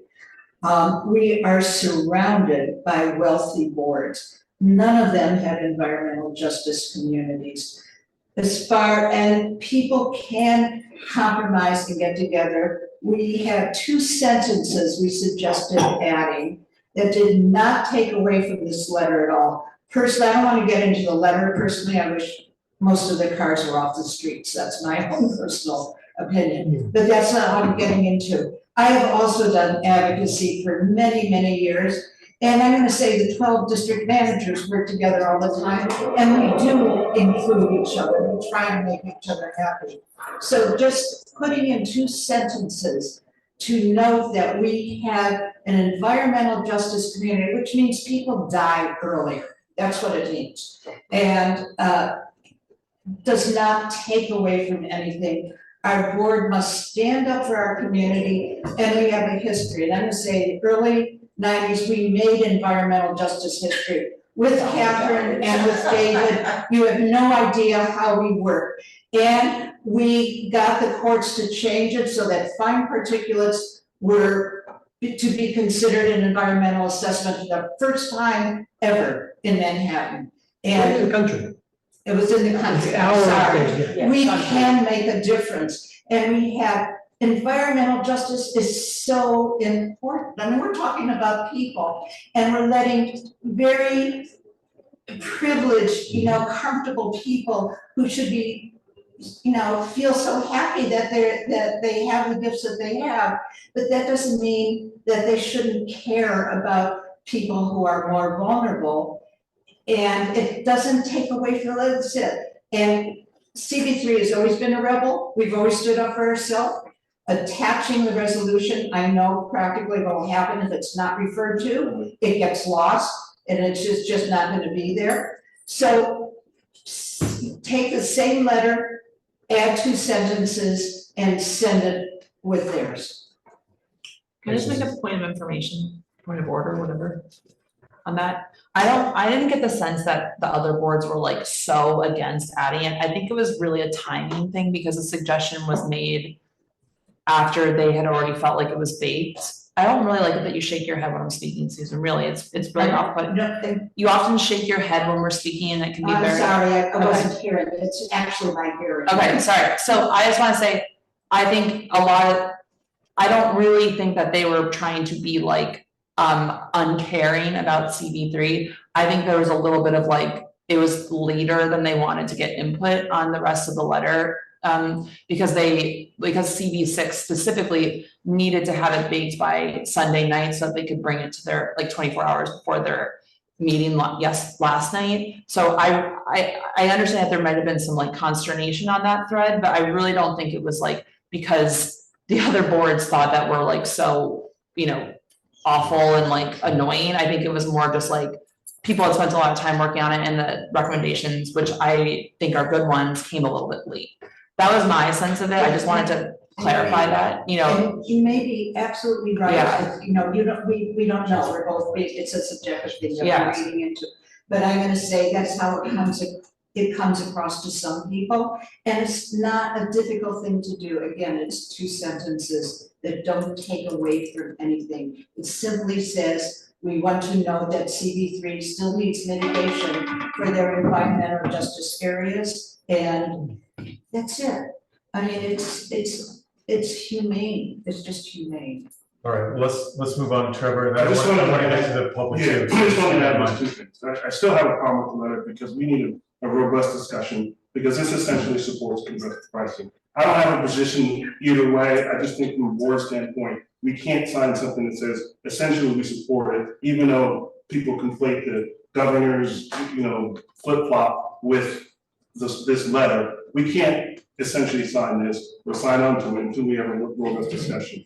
But if you look at the real-time air quality for New York City, the top 3 places that have the worst pollution in all of New York City are the Manhattan Bridge, the FDR, and the Williamsburg Bridge, in all of New York City. You can look at this map, it's online, it's by DEC. So for folks who say, okay, the air's gonna get cleaner in the interior core of the CBD, but we'll have to sacrifice our FDR folks, that just strikes me wrong. I think there needs to be a longer discussion about congestion pricing amongst the community board members, not something here at 9:30 at night. I think we're here, and Leo, I want to get to some.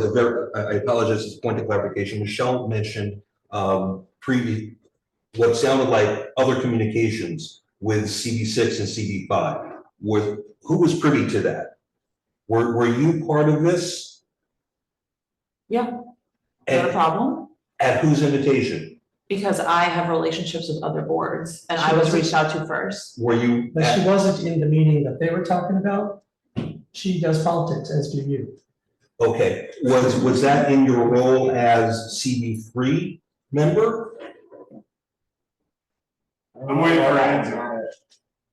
Why do I have to answer that? Were you, well, so then I think that you were representing CB3. Can we bracket this conversation for an offline thing? Because this has to do with procedures of how CBs represent themselves in meetings that are informal and not informal, which are merited discussions, but I just think that it's almost 10 o'clock in the morning. But I think those are all critical parts of this conversation. Got it. Campbell. Hey, I filled out a speaker form to speak as a public member, but I just do want to note that I was appointed for earlier last month, so. Oh, yeah. Well, welcome. Thank you. Welcome to the floor. So in whatever capacity you want to put down, fit for whatever this is. Could you speak up? Yes, of course. So I do appreciate the comments on the letter. Thank you. Sorry. Hi, everyone. My name is Campbell Munn. I do appreciate the comments in the letter. As has been noted, it's pretty late at night, and I think that this is perhaps not the best place to litigate those specificities. But the way I see this letter is that it's in reaction to the governor's announcement last week, which to me has a lot of implications that have been touched on earlier today. But the main implication, I think, is the $15 billion hole that it blows in the MTA's budget. And there are a lot of pros and certainly cons, as has been mentioned, of congestion pricing. But I think that the opportunity cost of not going forward with it has costs that far outweigh anything that was identified in the EIS. The state of repair and the condition of the New York City subways. I would like to finish my comments without interruption, please. Thank you. The opportunity cost of not moving forward with this program is immense. The state of repair that was characteristic of the New York City subway in the 70s, 80s, and 90s, the stories that my parents have told me, the images that you can see for yourselves. I'm sure you guys don't even need to look at those images. A lot of you are familiar with them yourselves. We cannot let that be the state of our transit system, and that is the future that we face if we do not move forward with this program. The state of repair, we have signals from the Great Depression. Like, what are we doing here? We have a funding source that's identified right in front of us, a program, a lot of benefits that we can move forward with, and instead our governor is considering raising taxes or raiding our general fund, which is supposed to be for a rainy day when, God forbid, we encounter a recession. I see this program as the best way to move forward, and in the context of what we're discussing immediately, I can support us joining this. I appreciate it, Campbell. Can I make a point of clarification? You can't, Catherine. It's not an argument, it's just a point of clarification. Catherine, this is It public is debate. comment. This is a public Correct comment. something or something of those, it's debate. It's what? It's debate. It's not a point. There's no point of clarification. But there's not. some people don't. But I feel like we really need to hear from everyone. I I'm feel not like. trying to stop things, I just wanted to make the point I don't mind that when Lee says something that I think We is didn't do the factually same thing correct. to you. Please let them, we didn't do the same thing to you, so please let Vinnie continue. Everyone, please, we're kind of going down this rabbit hole. I've got 1, 2, 3, 4, 5 people waiting to speak online. I've got 3 more in my hands. For you online, I'm gonna start promoting you as panelists, except keep it quiet until I actually ask you. And then when I ask you, you can speak, but I'm gonna go to Cecil, who's in the room. And then Tommy, you're up, you're on next. Please keep quiet until I ask you to speak. Thank you for getting me. Thank you. It's okay. I'll stand here so I can be seen on the camera. My name, is this good, this camera?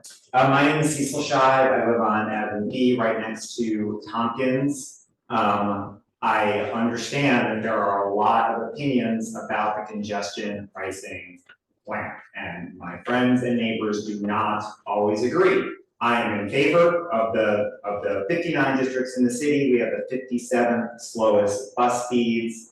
84% of residents don't own a car. I take the bus. I think it's a good thing. I think some of the bad things that people are worried about, I don't think are gonna be as bad.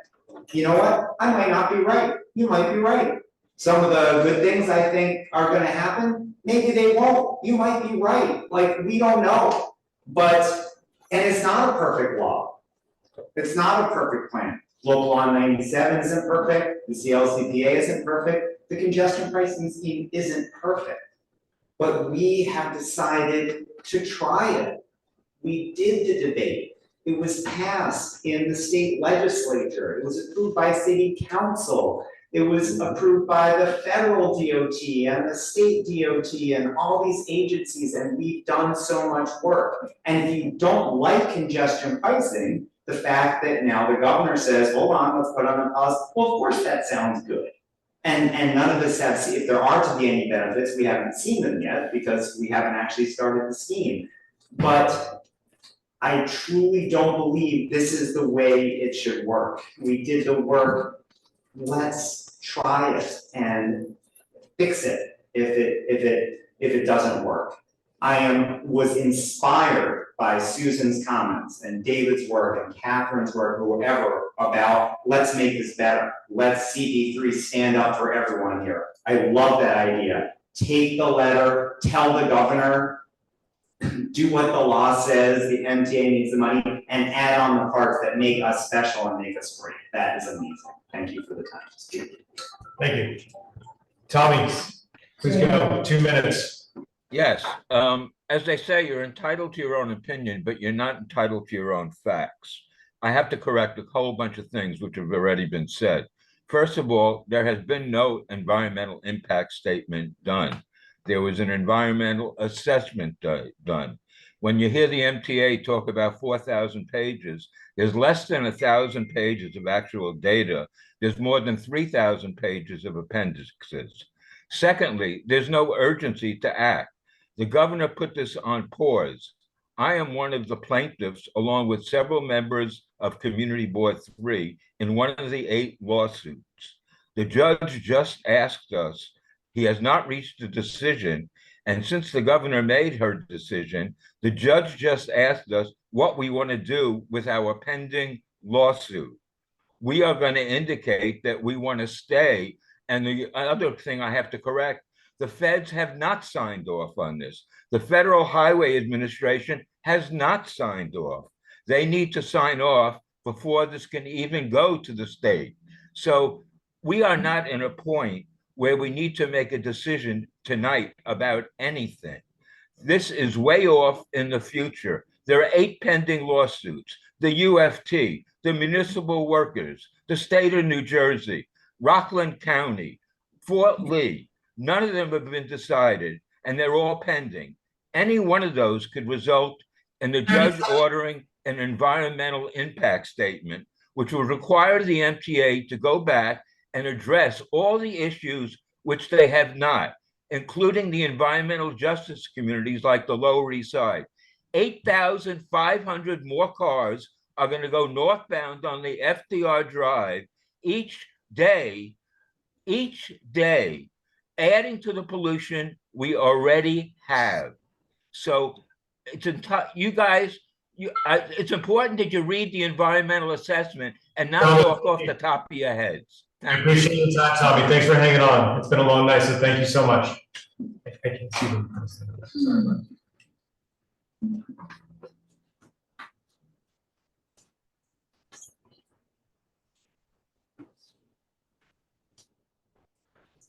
Okay, David, and then Will, please accept. Susan, you're after Will, so I'm gonna promote you guys. You gotta accept online if you want to speak.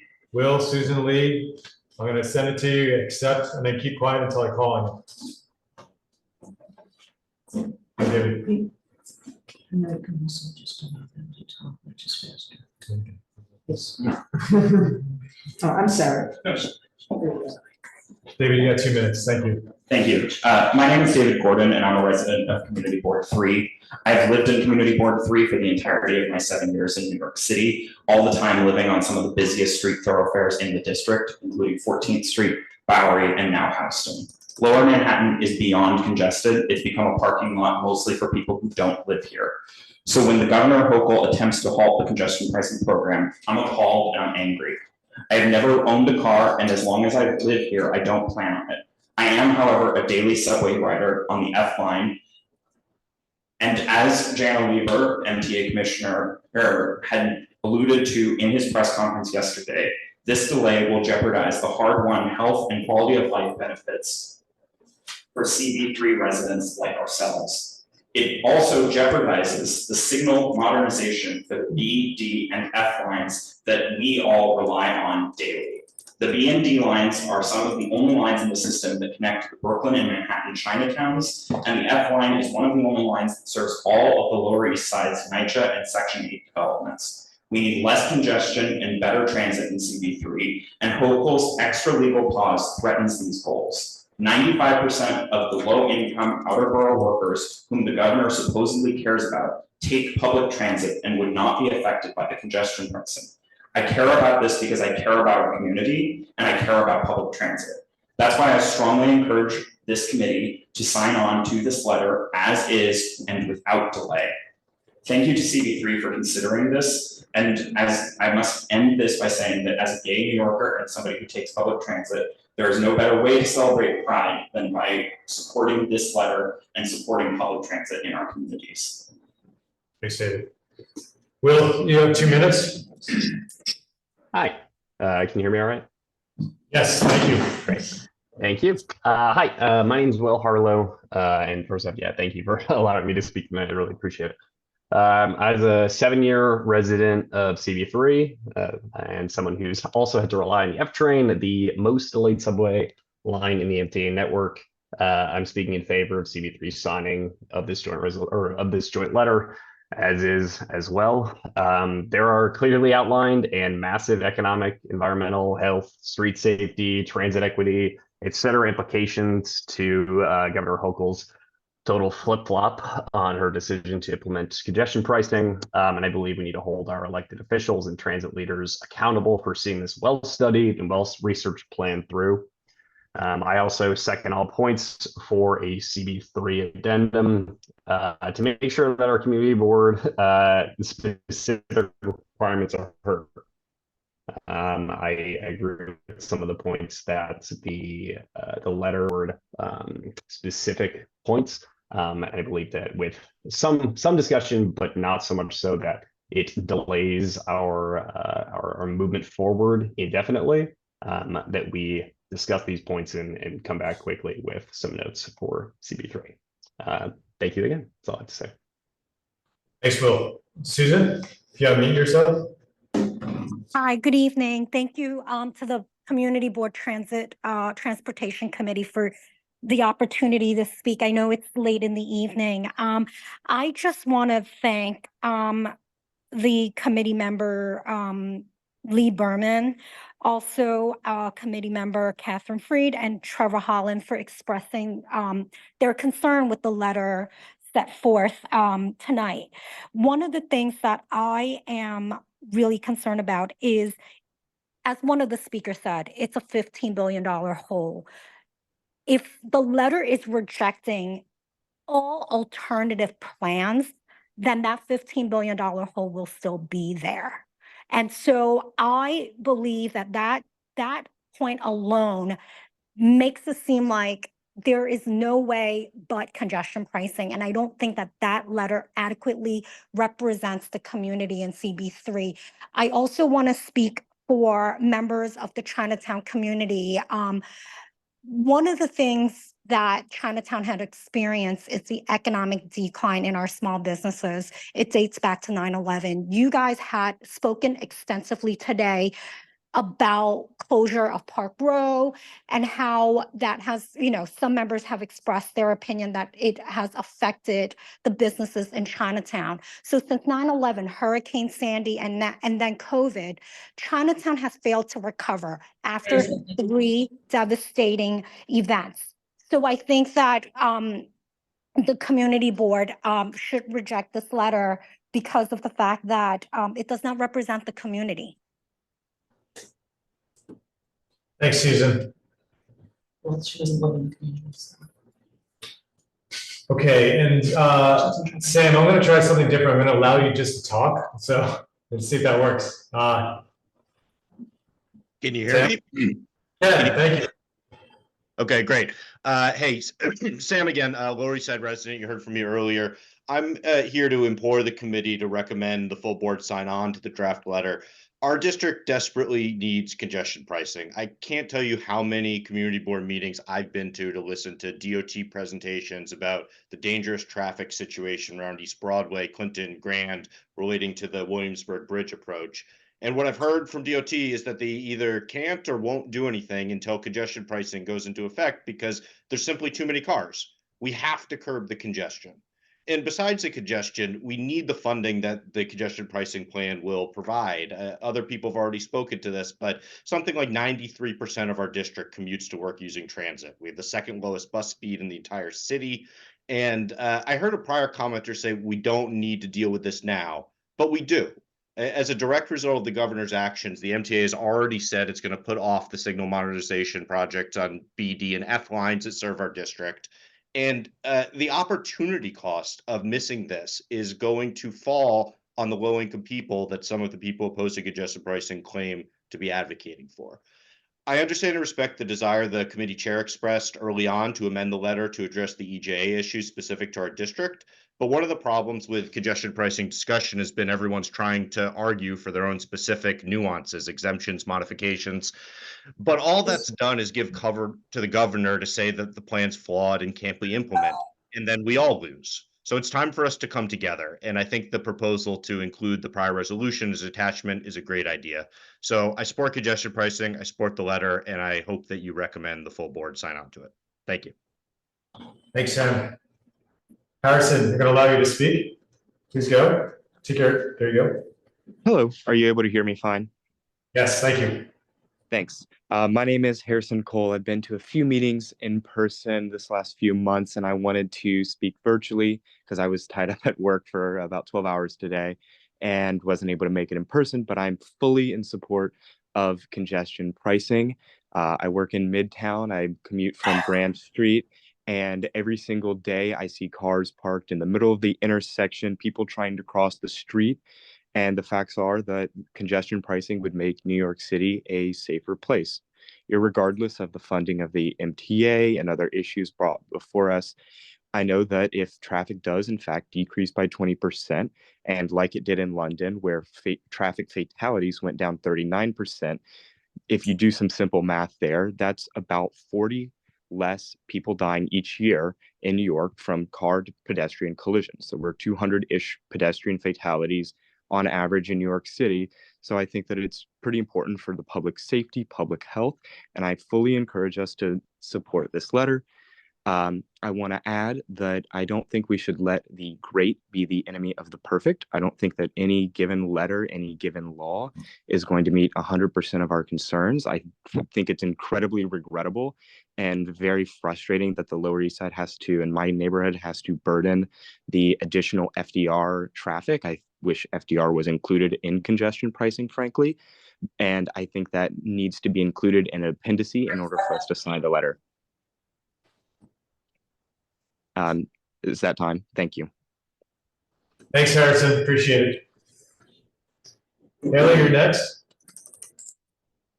Please unmute yourself. Hi, you can hear me okay? Yes, please go.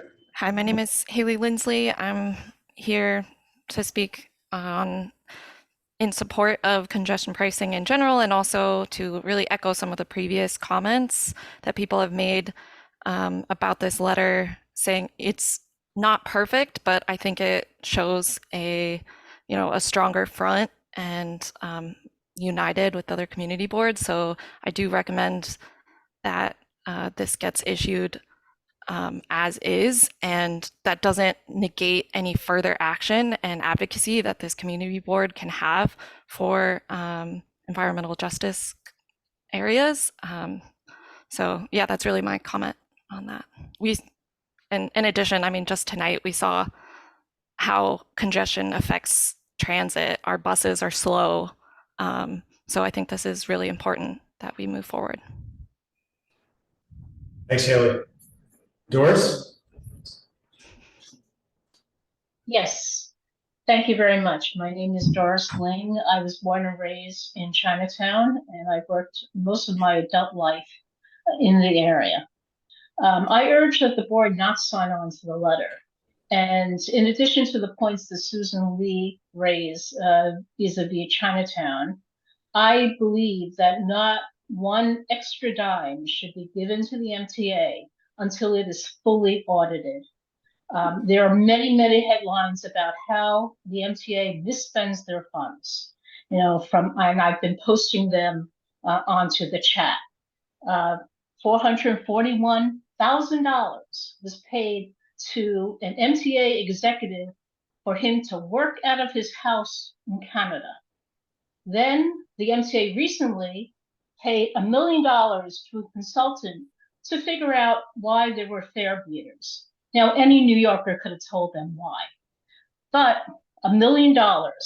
And as someone who actually was very upset that the MTA has not put in subway barriers, especially after the tragic death of Michelle Go, who was killed in the Times Square, pushed to her death.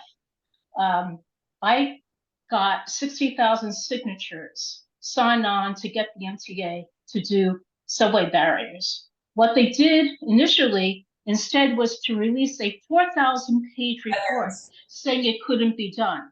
But in fact, every major city, from Hong Kong to Singapore to Paris to St. Petersburg, Russia, have subway barriers. So guess what? After all the public pressure, they decided to do a pilot study. Did you see those barriers that were their pilot? They look like pickup sticks. Okay, this is how the MTA spends our money. Giving them congestion pricing money would just be a joke. Okay, sorry, whoever's iPhone guest, you kind of came in late, you just put your hand up, so we are done with the public comment period. It is 10:03. But I do want to come back and just kind of give any board members here, committee members, just another 30 seconds before we're going to take it back to the committee and actually have a discussion. Trevor? Listening to the comments now, I just think we should push this to July. Just because we're now really talking not so much about the letter, it's more about whether we support congestion pricing. And everyone's talking about that. And I just think that people are going to be really, really upset that we had to sign on to a letter that supports it until we have a robust discussion, which we attempted to do tonight, about the whole topic of congestion pricing, because the board has not taken a position on congestion pricing, regardless of people's personal opinion. Thanks, Trevor. Your hand was up first, and then we'll go to Catherine. 30 seconds. I want to reiterate my support for our signing on to the letter. I think that this is a shock to the MTA's capital budget and a shock to governance in New York State. And the community boards within the congestion pricing zone standing together, I think it's a critical thing for us to do. I think it's important for us to do it sooner rather than later. Thanks. Catherine? Yeah, I'm gonna go along with what Trevor said.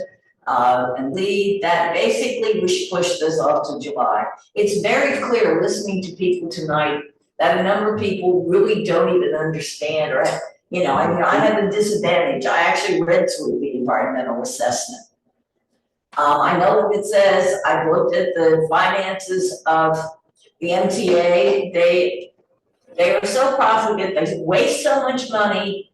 But this is not, you know, this is not what we should be dealing with tonight. I think we should push it off and have a serious conversation about the whole thing. It's too quick.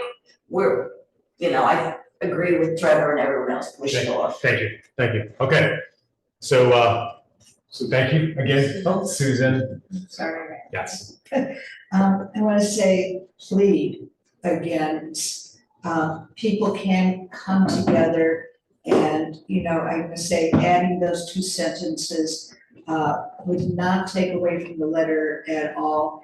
Environmental justice is not like an exemption. It's nothing like that. We're talking about people who actually factually die earlier and are sicker. We're talking about people's lives. And like, again, I'm gonna say, it does not take away from the letter to add 2 sentences to note that we still have this concern. Thank you. Andrew, I'm gonna bring it back to the Go ahead, committee. You're good? I'm not gonna. Okay. All right, guys. You know, I'll tell you where I am, because I think, so again, I don't think this is a debate on congestion pricing. I think that occurred in the past. We can always debate. We should always ask, as we did in November, to better it.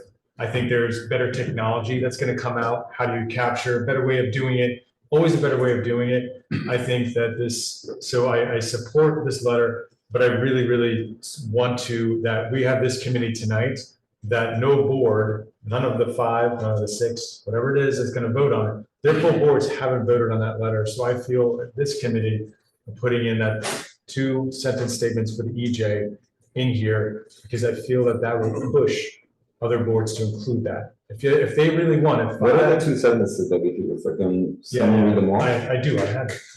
I prepared myself, so thank you for reminding me. Just clarification, we haven't debated congestion pricing in cities. I don't think that is what we're being asked to do. But And I feel like that is a conversation that the board can have, Yeah, but I feel but that's like what we're it's doing gonna tonight. But I don't think, I think. But you certain people are- said that the debate has already been had, and it hasn't. So I'm just giving a point of clarification because of There's no such mistakes. thing, it's just an interruption. And you can't add the 2 sentences regarding EJ, even if we all agree on those 2 sentences, when we haven't taken a stand as a board. That's not someone's learning. I don't think that that's the case here. I really don't feel like that is, I feel like what we are doing for is against the state law. That is something that it's past this community board taking a position. That's fine. I'm sorry, what did you say? I didn't hear you. It's past time. Before I got. We are taking a stand. That's not. Sorry, I didn't hear what you said. No, you were speaking. I didn't hear what you said. You said the board has taken a stand? No, we haven't. No, Trevor. we're not taking a Trevor, stand. please stop on Yeah, no, there's the board. I'm talking to him, so you're No, not no, going no. to interrupt him. It's a procedural I'm asking you a process. question because I didn't hear. All right, everyone. Turn around.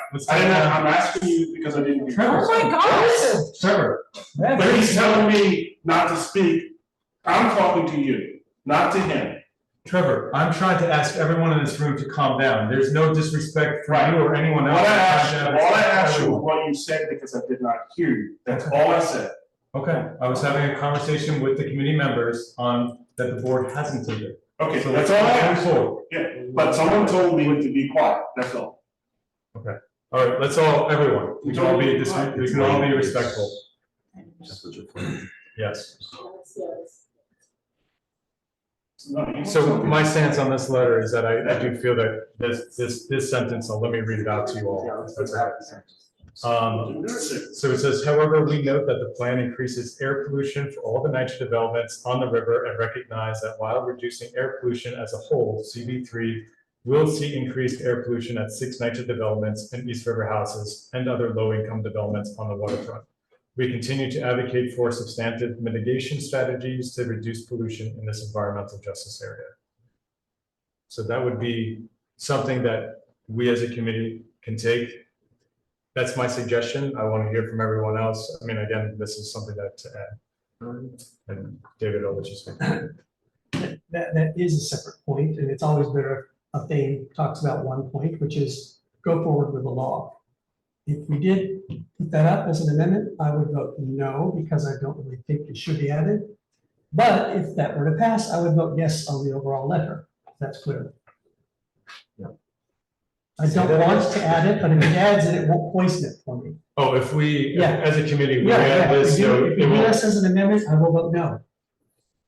And then if we did amend it, that I will go. I understand what you're saying. obviously, So like, if we actually take a vote of, do we want to include this on this letter? You would vote no to that, but if it ended up on it, Yeah. you'd end up voting. Yes, I Understand. think it's a separate issue, and I think it is important to take that. And it is obvious that the board has never taken a position on conditional pricing, and this would be taking a position on conditional pricing, and that is absolutely fine. Michelle? I just want to ask you a question, Vinny, because I don't, that, us adding that will not push the other boards to add it at their full boards, because every board is gonna have their own thing that they want to add then, if that makes sense. If we want to add something that we think that we might get the other boards to add, might I suggest something a little bit more, like a little broader, that I think still makes the same point? I'm not saying that I want to add this, because what I'm hearing tonight is that there are people that are going to be against this, no matter what EJ I think we add to this. That is what I'm hearing. And we have not actually debated this at the full board yet, as has been brought up. So my recommendation is that we don't amend this tonight, because I don't think that and I would like to see if that line would make a difference at full board. We don't know that yet.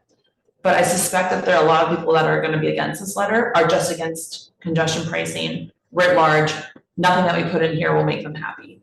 And I don't see the reason to amend it without taking kind of that temperature first. That would be my suggestion, because that is how you, like, that is just how you death by 1,000 cuts, you know what I mean? So that would be my suggestion. And we can always add a more, a broader line about this at the full board. That would be my suggestion, but open to other ideas.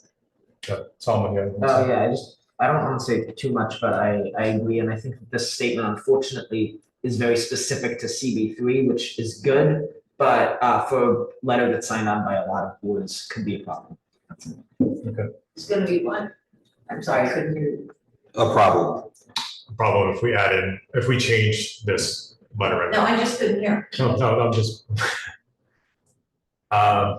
Okay.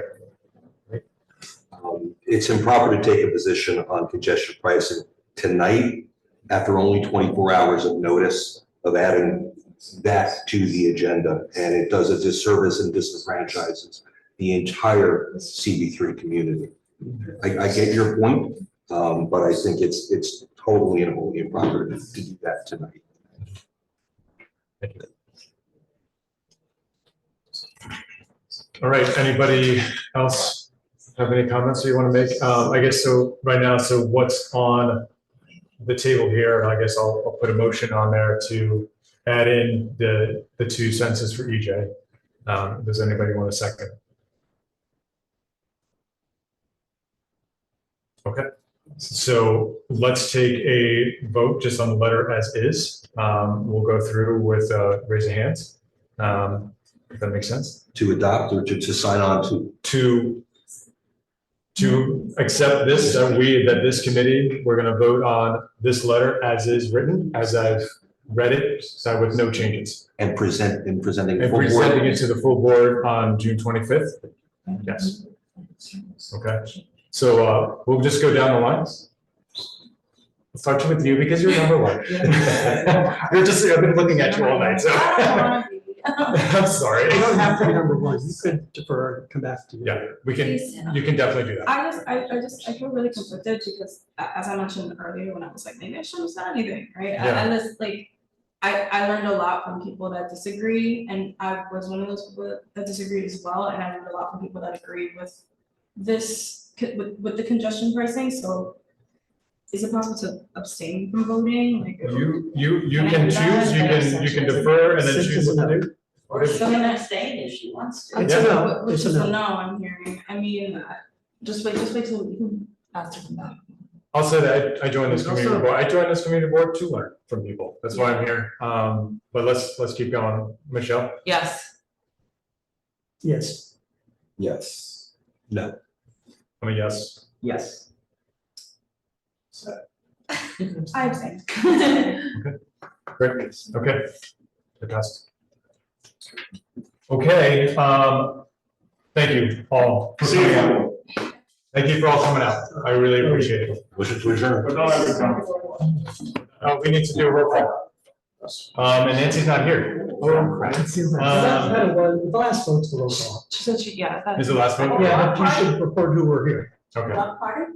Oh my God. I want to cry, and I applaud everyone here. I'm like so nervous and so scared. I just want a block party. And I was the one to stop and listen to everyone, and I feel so bad for everyone here. I wanted to volunteer to do this, but all you're doing, but now I'm scared. And I'm here for a block party. Oh, 13th and you- 14th. Oh, You know what? Oh my God. Are you on it? Vito and Emmett, yeah. So you guys never answered my email that I've been Oh, following. no. This is the other block party. We followed you No, around. I know. Excuse me, I never got an answer. Just telling you that's what. I'll show you the email follow-ups of everyone I got, we answered, I'm sorry, but it's, I don't know. Can we reopen? I, Yes, sir. we're not, We're gonna reopen it. don't go away, all I'm saying is that's why. Can we- That's why we made you sit on that. Oh, we're gonna reopen it. No, you have to. I'm sorry. No. This is the one that's on the. I have.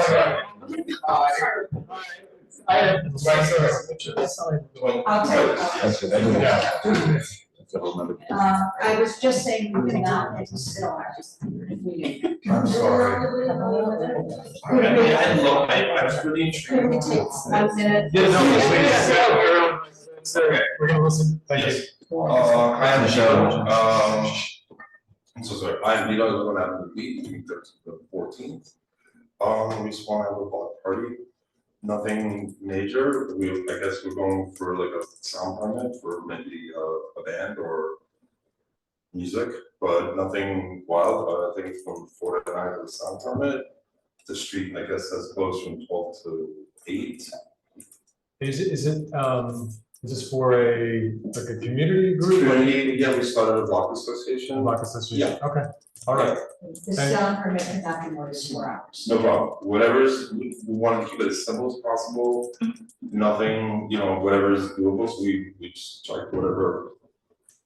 process. I'm sorry. This is the one where Avenue B is closed already. The city has closed it from 6, for open streets, it's closed from 6th Street to 10th Street. They would not allow it to be opened further, but now that's DOT. So now SAFO, another agency, is opening it up further. So the street's already closed to traffic. It's not gonna change. We're not closed anymore. This block of B is closed. Between well, what I'm saying is that Avenue B is closed from 6th Street to 10th Street. Correct, but not with the block they're talking about. This would be a closed Correct, block. but what I'm saying is that there's not a lot of traffic. Yeah. There's no bus, for sure. There's no buses. Is it possible to move it down to where the open streets are so that it's less of a, It's a different agency. okay, You know how that goes. never mind. Yeah. What's the date? July 20th. July Saturday. 20th, Avenue B between 13th and 14th.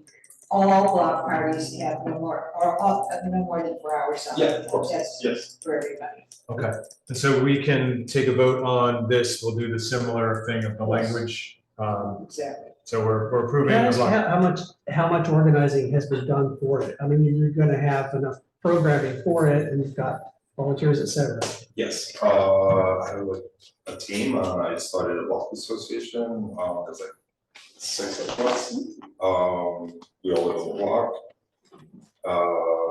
We've been Working with EBCC. people Yeah. in EBCC, you know, yes, so, yes. I mean, I lived on my block for about 25 years, I'm a community person. I've been doing this for, since my business closed, we've been trying to do like stuff with the kids and get them out and like hanging out, so, yeah, it's. Sounds good, it's gonna work. Yeah, it's just a little quiet thing, nothing too wild this time. Sorry, thank you. I don't know if I'm supposed to speak on. All right, thank you again for hanging out. Thank you for. So let's just go, did you have? Yes, I'm Sorry. No. Are you having like any other agencies with you, or is it just activities for kids and music and? Yeah, yeah. So block parties actually are generally just community groups, as opposed to street festival or street event. They make it very bureaucratic. Thank you for that process. Okay, so we're gonna take a vote. The language is gonna be very similar to the one we did earlier tonight with the times and all that. We'll write it all out. Just do a show of hands of approval for this. Sorry I made you wait. No, it's okay. Yeah. I'm so sorry. You guys are so long, I learned so much.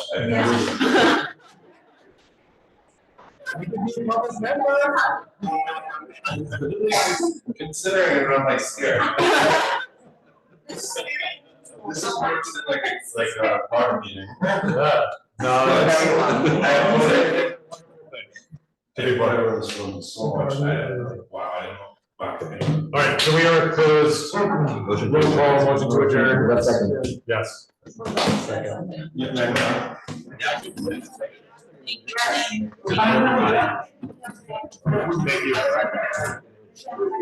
Thank you for all your comments. Thank you. Thanks for including us so well. Thank you. Thanks.